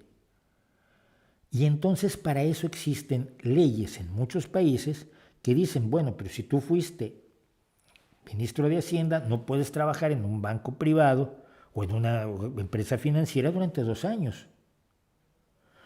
Para cuando se haya diluido el conocimiento que tú tenías de lo que está funcionando dentro del gobierno, para que no puedas pasar información que no deberías pasar, ya luego puedes. Pero lo que pretenden muchos críticos es que ya no vuelvas a trabajar nunca en un terreno determinado. Los contactos políticos que tiene una persona son un activo. Y es un activo que cualquiera que pongas en el gobierno va a aprovechar. ¿De qué crees que va a trabajar Pablo Iglesias ahora? ¿Va a ser tu mensajero de Amazon o va a ponerse una mochila de globo y va a ser repartidor? ¿O va a regresar a dar clases a la Complutense? No. va a tener un trabajo con un salario muy superior al que podía haber imaginado tener cuando entró en política, porque sus relaciones políticas, sus contactos políticos, su presencia política, su solo nombre es un valor agregado. Y eso es, el problema de esto es que es inevitable. Entonces, es importante controlarlo, es importante supervisarlo, es importante determinar que alguien que trabajó en el gobierno no comete ilegalidades cuando vuelve a trabajar fuera del gobierno. Todo esto es importante, es necesario y es parte fundamental de un ordenamiento legal razonable en un país que no quiere crear aristocracias. Pero eso no es lo que están planteando los enemigos de las puertas giratorias. Lo que están planteando es básicamente que trabajar en el gobierno se convierte en una condena. Cuando saben perfectamente que ni en su caso va a ocurrir. Entonces tiene mucho más que de teoría de la conspiración, tiene de pose. Sí, la posición política es un valor económico y te va a pasar con cualquiera. Administrarlo para que no dañe al país es lo que hay que hacer. Es inevitable. Y no puedes tampoco condenar a alguien que estuvo en el gobierno al desempleo permanente, eterno, para siempre, porque no puedes trabajar en aquello en lo que eres bueno o de lo que sabes. Entonces, es un conflicto, yo creo que es un conflicto que muchos países intentan resolver de distintas maneras con distintas legislaciones, que debe ser enfrentado, pero que no se resuelve con la facilidad y con la simpleza. Siempre la simpleza con la que manejan estas ideas algunos de nuestros queridos amiguitos.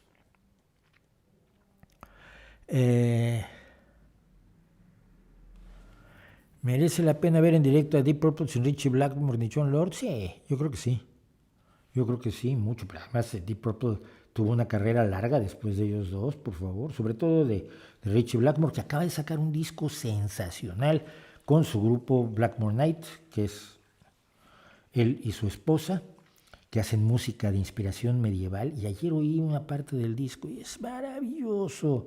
Richie Blackmore, lo que pasa es que es un tipo muy desagradable y se peleó con todo el mundo, pero como guitarrista y como imaginador de melodías sigue siendo maravilloso. Fue Rudolf Hess, el secretario de Hitler, sí, el que se fue al Reino Unido y fue el último prisionero de la cárcel de Spandau, por cierto.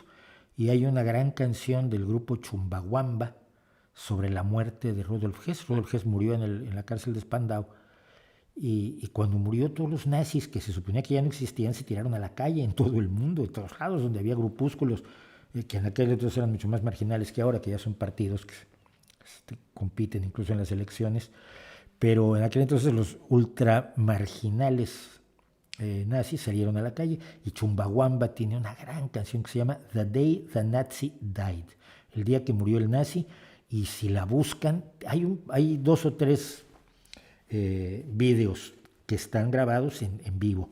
Los buenos son los que están en vivo, y hay uno en concreto, cuando tienen a la cantante que poco después dejó Chumbawamba, que es potentísimo porque la gente se electriza y están cantando, si mal no recuerdo, en el Rockpalast en Alemania. Entonces, búsquenlo. ¿Le gusta el deporte del boxeo? Ya no me gustaba, pero lo echaron a perder, ¿no? Greta se volvió ANCAP. No, Greta no se volvió nada, no tiene ni idea qué hace. Bueno, Federico Saya me dice, sumaría hacia la actualidad, porque estuve hablando de Elena Blavatsky, sumaría hacia la actualidad a Gurdjieff y a Uspensky, pero sobre todo me encantaría ver un trabajo suyo sobre René Guénon. Pues que René Guénon es muy marginal. Blavatsky es importante porque está presente en todo el ocultismo, en todo el New Age, en buena parte del posmo, pero Gurdjieff era un... Ya escribí sobre Gurdjieff en la Izquierda Feng Shui, que escribí ampliamente sobre Gurdjieff, que estuvo por ahí con Blavatsky, un estafador maravilloso que ni siquiera se llamaba Gurdjieff, no me acuerdo cómo se llamaba, Georgis Georgiades, si mal no recuerdo. Estafadores, pero de un nivel, de un descaro colosal, con una cara de cemento, de cemento armado, un rostro como para tallar diamante tenía Gurdjieff, y Uspensky otro poco, pero no sé, En cambio, es lo que dices, que estuviste activo en la masonería argentina. Sí, estoy preparando un video sobre masonería. Va a haber ofendiditos a montones. Dice Duván Fernández, ¿existe en la historia de la música alguna controversia sobre el origen de algo en particular? Sí, hombre, controversias sobre el origen de instrumentos, controversias sobre el origen de ciertas aproximaciones musicales, quién fue el primero que usó la fuga, quién fue... Como la música fundamentalmente se hacía sin registro hasta hace muy poco tiempo, pues hay controversias sobre montones de cosas, incluso sobre la autoría de obras que damos por sentado los legos. Pienso en el canon de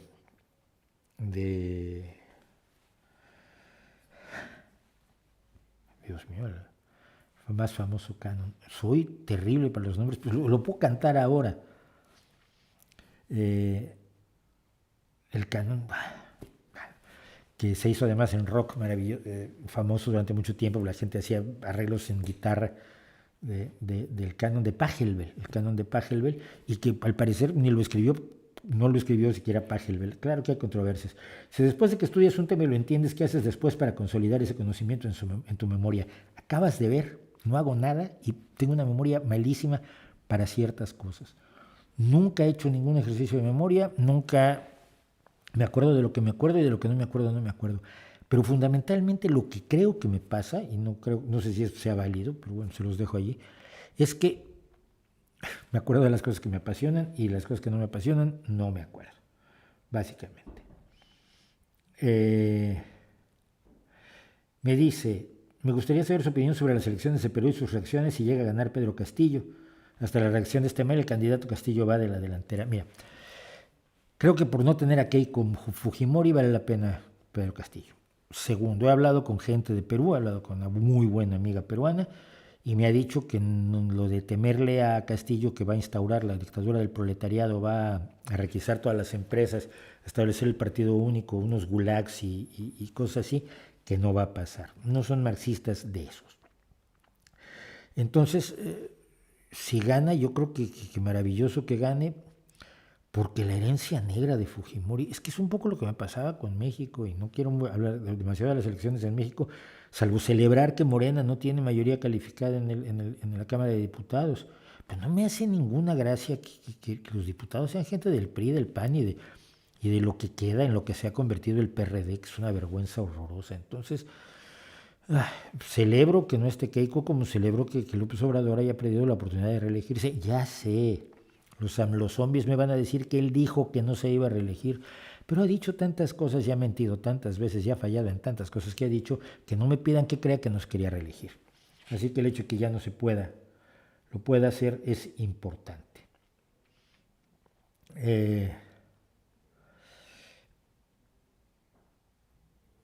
Eric Román plantea una cosa que sí es de una importancia enorme y da para un debate gigantesco. Dice, recientemente vi una noticia donde Alemania se comprometía a devolver unas piezas arqueológicas a Nigeria, los bronces de Benín que habían obtenido durante el reparto de África con la justificación de borrar y reparar su pasado colonial. A su vez, amigos míos creen que Reino Unido debería hacer lo mismo y regresar las piezas de Mesopotamia a Irak. Siendo yo un gran admirador del arte de Mesopotamia, no me gustaría que se regresaran las piezas a Irak, sabiendo que en algún momento, espero que no, los yihadistas las destruyan como lo hizo en 2014 el Estado Islámico, o como los budas de Bamiyan que se cargaron los talibanes en Afganistán. Te pregunto, ¿deberían los antiguos países coloniales regresar las piezas arqueológicas a sus excolonias para reparar el daño colonial? ¿Realmente la devolución del patrimonio arqueológico sirve para algo? No sé. Mi posición absolutamente contundente en pero no lo sé. Pero mi posición es que sí y no.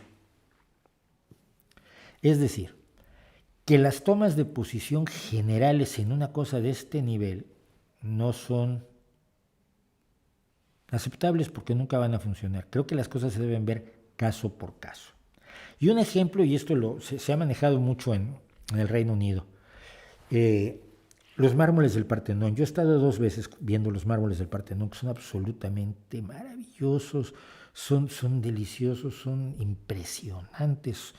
Es imaginarte el frontón del Partenón con estos mármoles maravillosos, con este trabajo escultórico que visto de cerca es delicioso y no estaba hecho para verse de cerca, sino estaba hecho para verse precisamente de lejos como parte del Partenón. Creo que los mármoles del Partenón deberían volver. ¿Por qué? Porque hay una continuidad histórica entre la Grecia antigua y la Grecia actual y porque el Partenón está allí. Y el Partenón está incompleto. Hay otros tesoros arqueológicos que si los devuelves, el problema es que ya no los va a ver nadie. Y un museo no es solamente, los museos originalmente, creo que alguna vez escribí la historia de los museos, alguna vez escribí la historia de los museos, pero no sé si ya hice el vídeo de cosas que sabemos sobre la historia de los museos. Los museos originalmente, como los zoológicos, eran lugares donde demostraba su riqueza la aristocracia y la realeza. Las primeras excavaciones arqueológicas serias son las que se hacen serias no, las primeras excavaciones arqueológicas son las que se hacen en Pompeya y Herculano, cuando no me acuerdo quién, que era esposa de un tipo importante, decidió que hoy se encontraba en esculturas y entonces decidió, porque su patio daba a lo que había sido Herculano, y entonces empezó a excavar para buscar más estatuas, pues las estatuas eran guay, ¿no? Luego descubrimos que los arqueólogos ya te explican, una pieza en su contexto es arqueología. Si la sacas de allí es un cacharro vejestorio. Necesitas conocer el contexto en el que se encuentra una pieza arqueológica, que la rodea, a qué altura estratigráfica está, qué tipo de tierra tiene a su alrededor. Tienes que hacer todo esto que hacen los arqueólogos y que cuando los vemos haciendo excavaciones decimos, ¿por qué aburrido? ¿Por qué no meten la pala y lo sacan? No, porque tienen que analizarlo todo, porque de allí sale el conocimiento. No se trata simplemente de sacar el cacharro, ¡ay, qué cosa de barro tan bonito! O las esculturas. Esto fue en el siglo XVIII, XIX. Entonces los museos jugaban un papel. En el caso del Museo Británico jugaba el papel de exaltar las glorias del Imperio Británico, efectivamente. Pero hoy no es eso. Hoy el Museo Británico es un lugar donde se guarda, se conserva y se muestra la riqueza cultural de buena parte del mundo. Si todo lo devuelves a sus países, pierdes la posibilidad precisamente de hacer esas contextualizaciones. Lo que sí tiene que pasar es que cada vez más arqueólogos y más estudiosos y más historiadores de los países que dieron origen a esas piezas arqueológicas participen en los estudios, cosa que está ocurriendo. No tan rápido como muchos quisieran, pero está ocurriendo. Entonces, yo creo que hay cosas que deben devolverse y hay cosas que no deben devolverse y depende de una serie de condiciones, incluso de la continuidad, otra vez de la continuidad histórica que hay entre los países que están en la actualidad, las sociedades que hay en la actualidad y las sociedades que dieron origen a esos restos arqueológicos. Decidir que simplemente alguien tiene posesión de algo porque está asentado en un territorio donde antes estuvieron quienes hicieron aquellas piezas arqueológicas no es tampoco muy razonable, es un poco decir heredo porque estaba yo allí. Cada caso es diferente, cada caso es, porque si te pones a jugar a las identidades de manera militante, no puede haber museos nacionales. El Museo Nacional de Antropología e Historia sería una estupidez en México, porque las piezas oaxaqueñas tienen que irse a Oaxaca. Pero cuidado, las mixtecas a la zona mixteca y las zapotecas a la zona zapoteca. Las piezas mayas tendrían que irse a la zona maya, mientras que las piezas yaquis tendrían que irse a la zona yaqui. Y las piezas olmecas, por supuesto, a la zona de Veracruz, donde estuvieron los olmecas, que no tienen continuidad histórica alguna con los habitantes de Veracruz, que desaparecieron como desaparecieron los teotihuacanos. Entonces, las definiciones así genéricas que les gustan mucho a los simplistas, los pueblos colonizadores deben devolverlo todo. No exactamente. Primero que nada, tampoco los colonizadores de ayer son los de hoy. Los británicos que hoy están cuidando el patrimonio del Museo Británico no son los colonizadores que cometieron atrocidades sin fin, como todos los imperios. A ver, ¿qué esperabas? Por eso son imperios. Entonces, eh, siento que hay que ser muy cuidadoso en equilibrar el estudio de los restos del pasado, el, la participación de gente de distintos puntos de vista, no forzosamente como yo soy de esta nación, yo tengo derecho a estudiar esta pieza arqueológica, no, pero que tengan distintos puntos de vista y que tengan distintas representatividades de alguna manera. Y que ciertas cosas que deberían y se verían mejor y se estudiarían mejor en sus sitios de origen deban ser devueltas. Yo me acuerdo hace poco en esta locura, este delirio de la generalización ignorante, alguien de la gloriosa izquierda española, no me acuerdo quién fue, pero era de los tontos militantes, dijo que España debería devolver el templo de Debod a Egipto. El templo de Debod, yo lo visité el año pasado, el templo de Debod está no el año pasado, no en 2019, está en Madrid, es un templo egipcio que Egipto le regaló a España. Que devolver. Tú no sabes ni siquiera por qué está el templo de Debod en Madrid, pero tú ya lo estás devolviendo, cuando Egipto lo regaló al pueblo español. Es muy fácil tomar posiciones extremas y radicales cuando no tienes idea, pero quieres quedar bien porque sales en el periódico. Porque ese tarado con lo del templo de Debod salió, o tarado o tarada, no me acuerdo, salió en los periódicos con, hay que devolver el templo de Debod. Y claro, salieron algunos diciendo, y tú no sabes cómo llegó eso aquí. Lo mandó. O que el tejano que compró el puente de Londres original, tuviera que devolverle a Londres el puente que compró legítimamente.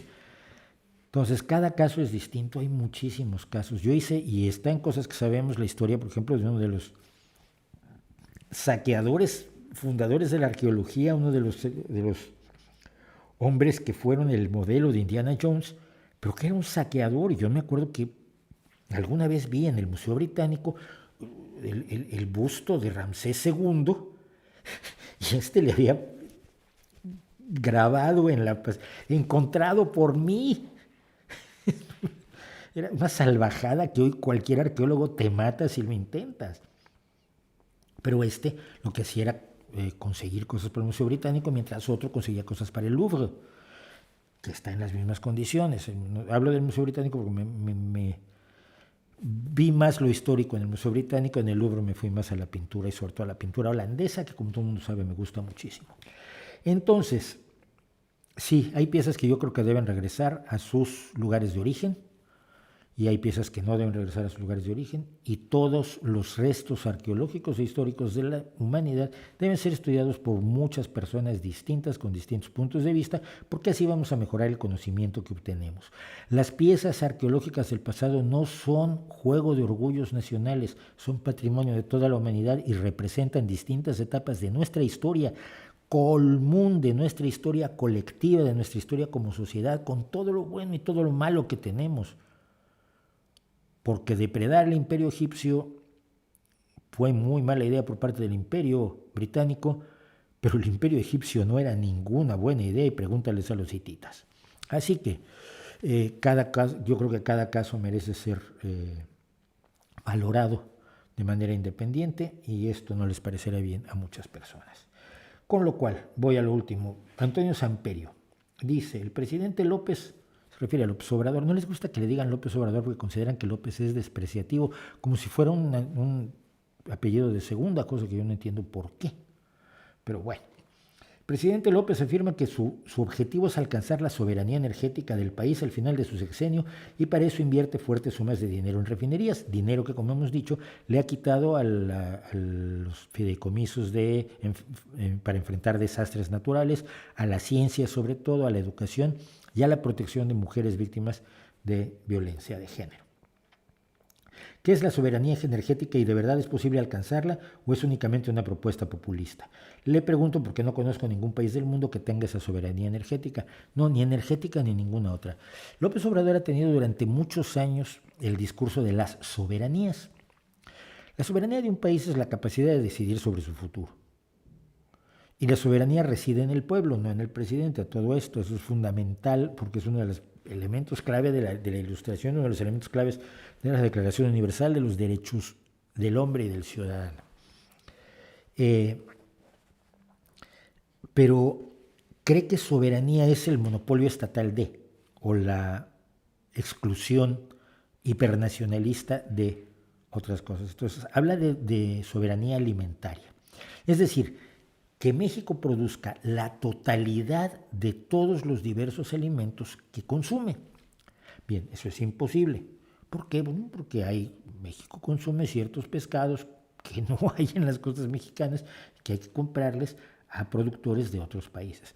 México consume muchísimos productos de origen vegetal que no se pueden producir en el país, que no tiene las características climatológicas necesarias para producirlos y que por lo tanto los compra en otro lado, o que le gusta comer fresas fuera de temporada y esas fresas tienen que venir de otro lado. Asunto que no es privativo de México, pasa en todos los países, por eso hay un comercio global. La soberanía alimentaria, con cuyo pretexto han estado destrozando el cultivo del maíz en México, es una de estas locuras absolutas, ignorantes, profundamente ignorantes del López Obrador. La soberanía energética es la otra.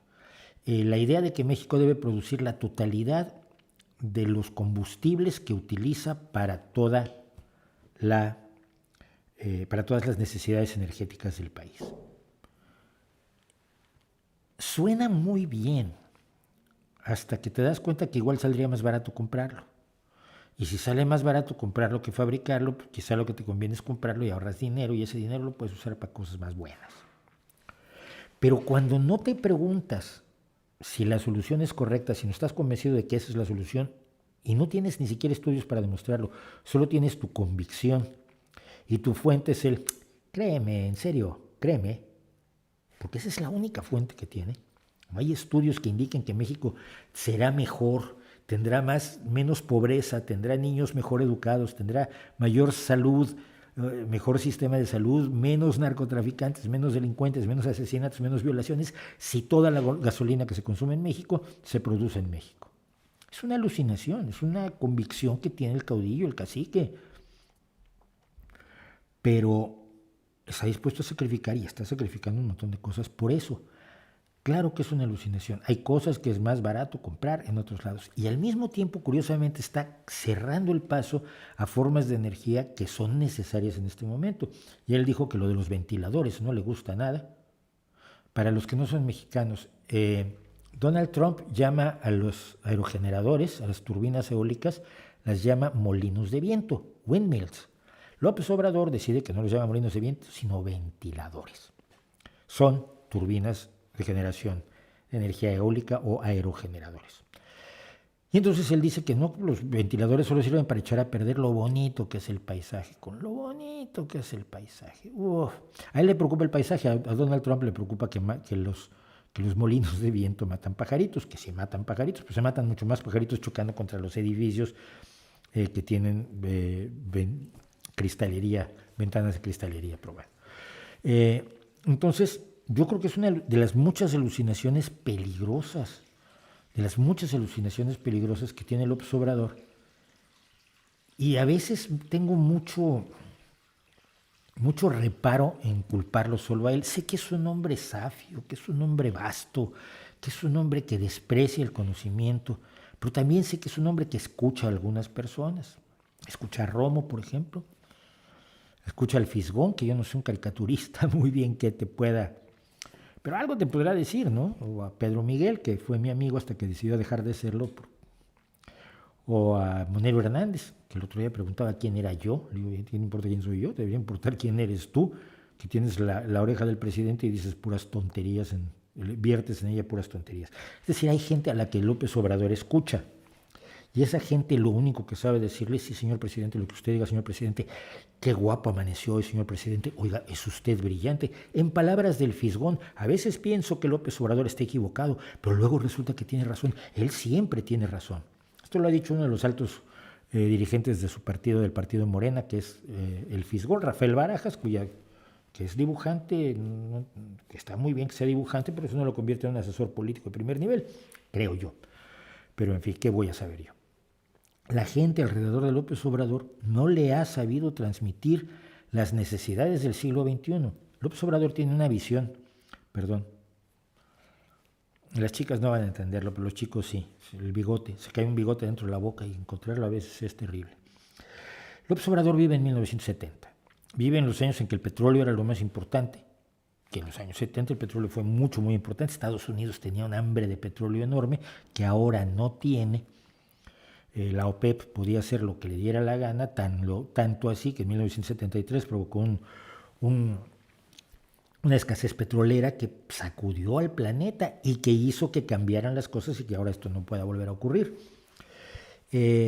López Obrador vive en una época, de la época del desarrollismo, que fue benéfico para México hasta cierto punto, pero que se despeñó después en las locuras de lo que hoy llamaríamos el populismo, sobre todo de Echeverría y López Portillo.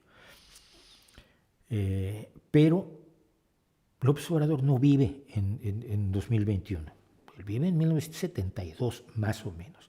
Su concepción de la política, su concepción de la economía, su concepción del desarrollo social, su concepción de las relaciones internacionales, su concepción de las relaciones incluso de educación y ciencia son de 1972.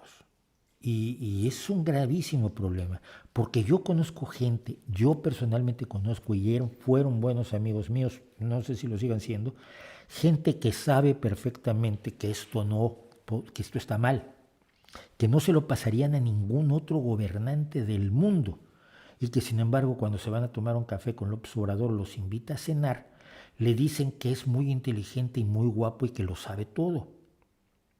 Y debería darles vergüenza. A mí se me cae la cara de vergüenza con esa gente, porque no saben decirle que no al poder, porque creen que están haciendo la revolución de izquierda y no la están haciendo. Y cualquiera puede ver que no la están haciendo, si no es tan difícil.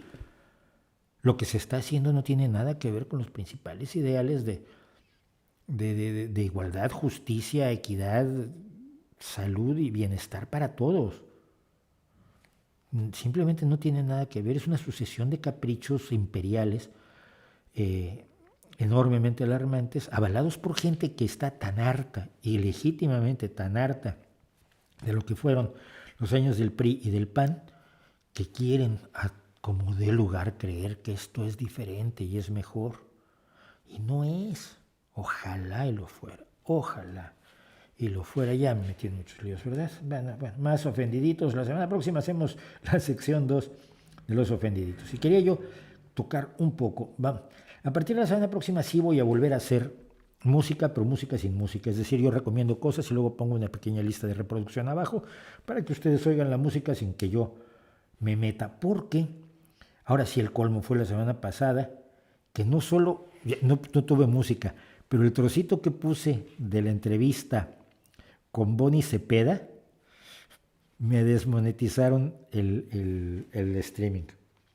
Me desmonetizaron el streaming completamente porque los dueños de el pequeño fragmento que utilicé de la televisión dominicana protestaron y decidieron que ellos se iban a llevar todo el dinero que genere ese streaming, que serán unos 12 euros, así que por supuesto les aproveche y se atraganten con ellos. Es que no es normal. Bueno, esto fue brevemente el blog de Donald J. Trump.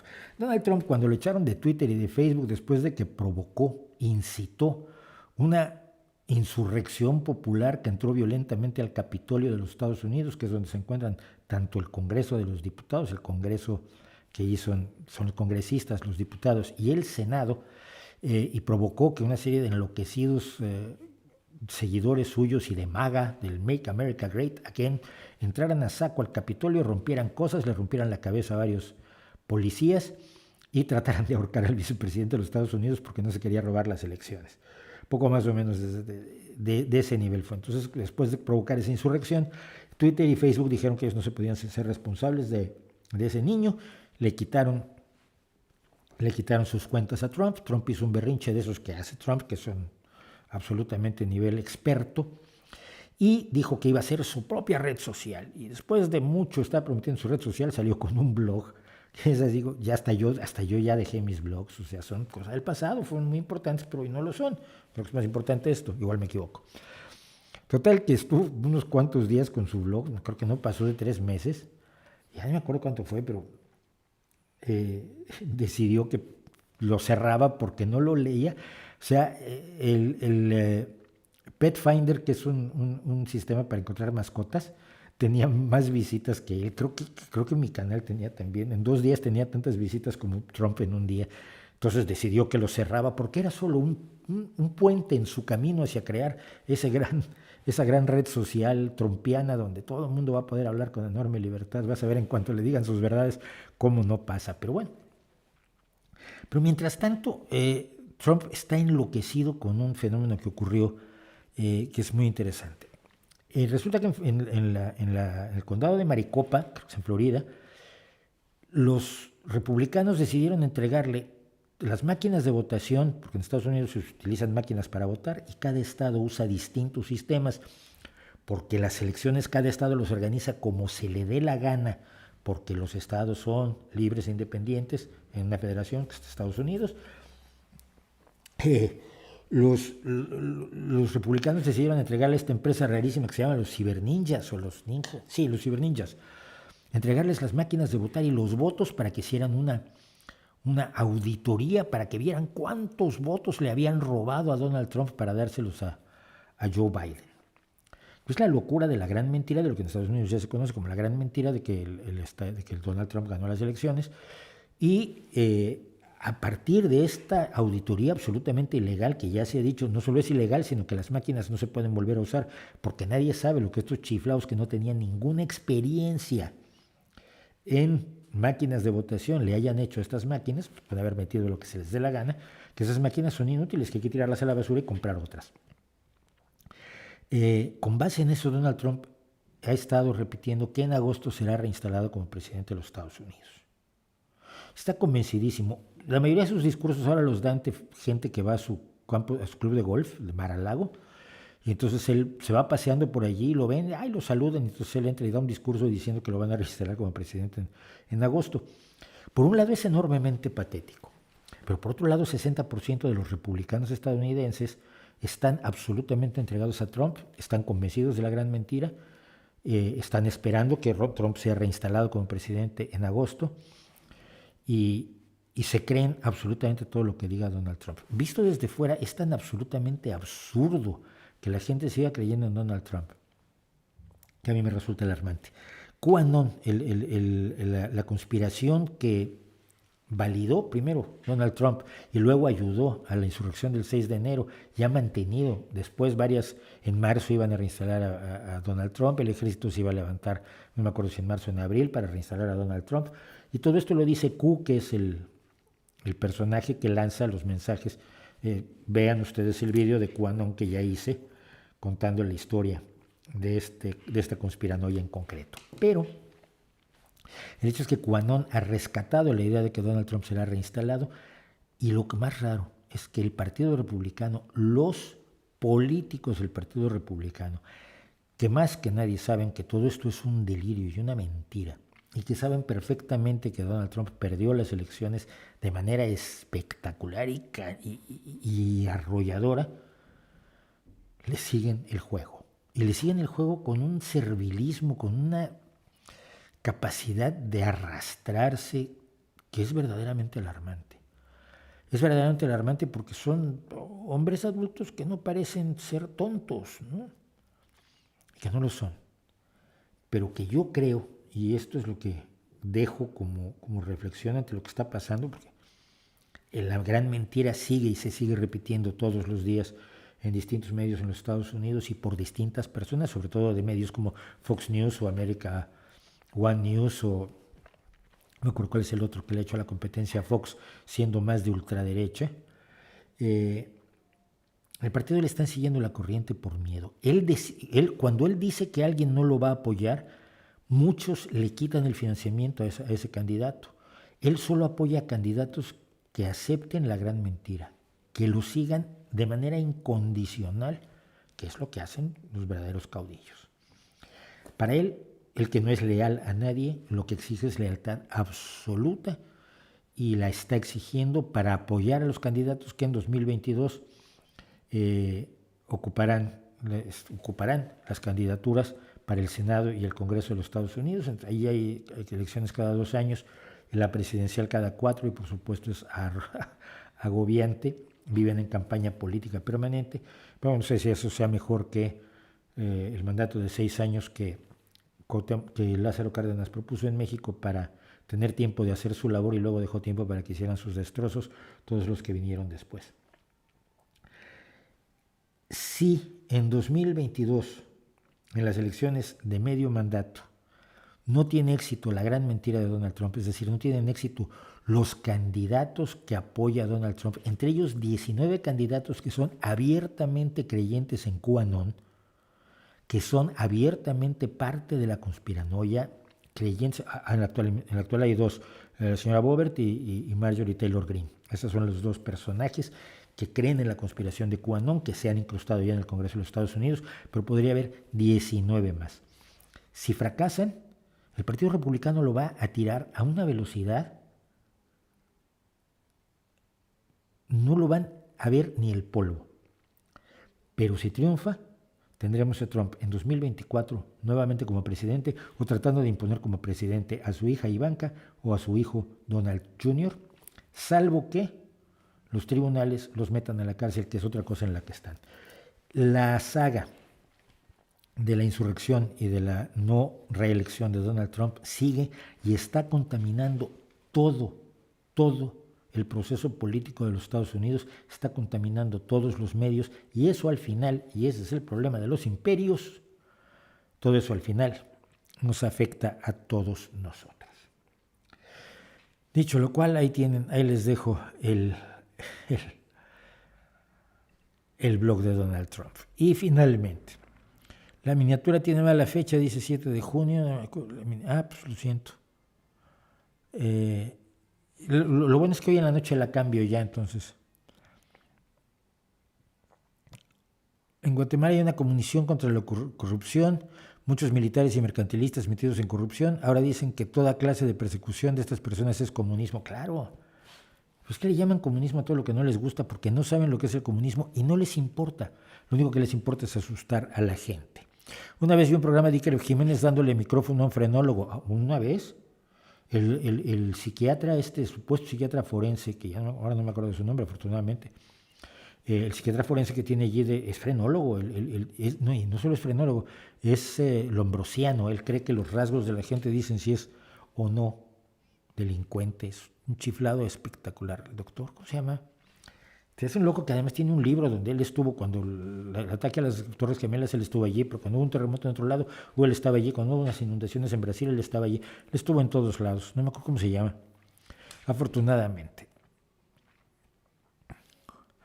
Si China termina siendo la potencia hegemónica, terminaremos en 1984, los sobrevivientes sí. Los sobrevivientes sí.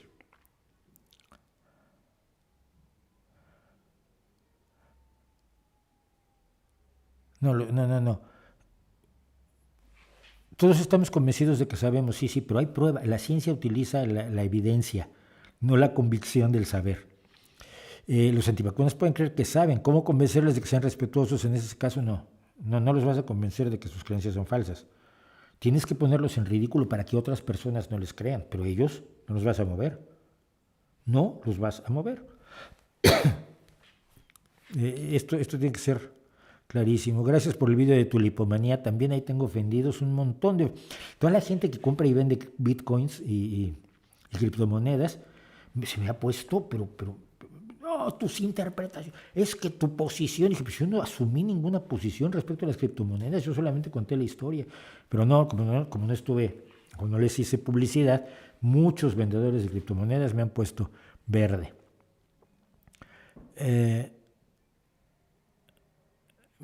Con las terapias alternativas me gustaría saber si has tenido la experiencia con alguna. Sí, fíjate, mi familia le daba por el naturismo y entonces te hacían curaciones como envolverte en trapos húmedos, que era aterrador, no servían para absolutamente nada y te diagnosticaban por iridología. Pero es que la experiencia personal no significa absolutamente nada. Tú no sabes si algo te curó porque era una buena terapia o te curó porque tu cuerpo se estaba curando de todos modos.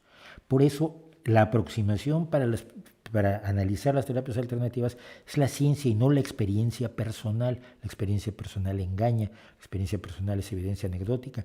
Es como la gente que dice, pues es que a mí me dio un dolor de estómago horrible después de que me vacunaron. Ya, pero ¿cómo sabes que fue la vacuna? Si a millones de personas los vacunan y no les duele la barriga, pues igual lo tuyo es que te iba a doler la barriga, vacuna o no vacuna. Eso que todos los creyentes en las terapias alternativas te dicen, pruébala por ti mismo, no. Es que así no se saben las cosas. Se saben las cosas con una aproximación científica. Di algo sobre Cuba, he hablado muchísimo sobre Cuba, pero es que en la semana que entra hablo.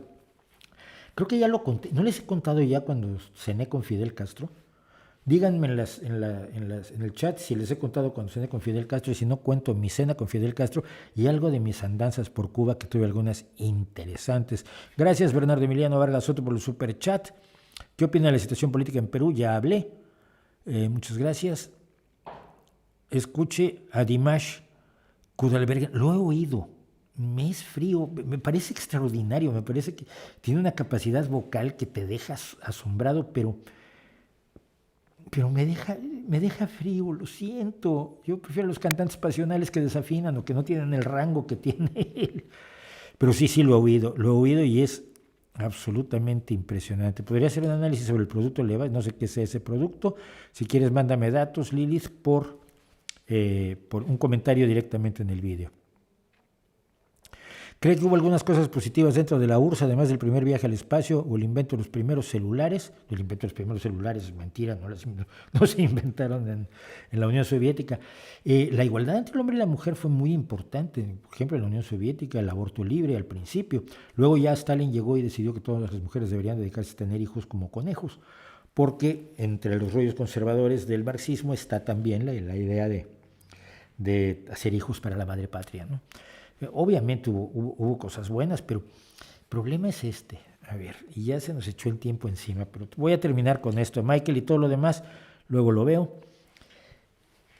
Todo gobierno tiene algo bueno.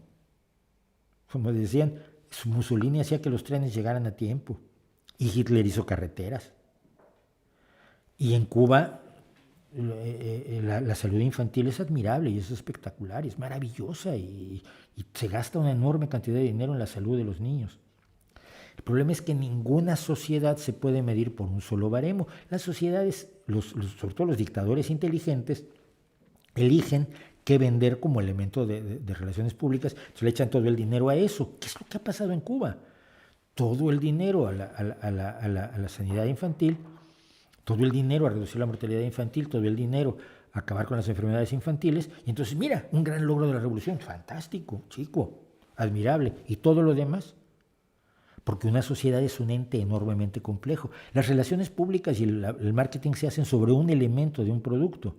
Si ese producto es tu ideología o tu país, pero la realidad es que hay una complejidad enorme y entonces de que sí está muy bien que tengas eso, pero lo malo es que no tienes libertad, lo malo es que no tienes esperanza, lo malo es que no tienes posibilidad de participación política, lo malo es que no tienes posibilidad de trabajar en lo que te gusta, de buscar soluciones, porque todo lo tienes que hacer por la vía del partido. Entonces, claro que tuvo cosas buenas, todos los gobiernos y todos los sistemas han tenido algunas cosas buenas y cuando son inteligentes esas las ponen primero que nada en el folleto publicitario. Pero eso no significa que con ello puedas valorar la vida de toda la gente que sufre la grisura de los países comunistas, el miedo de las dictaduras fascistas como la de Pinochet o la de Videla.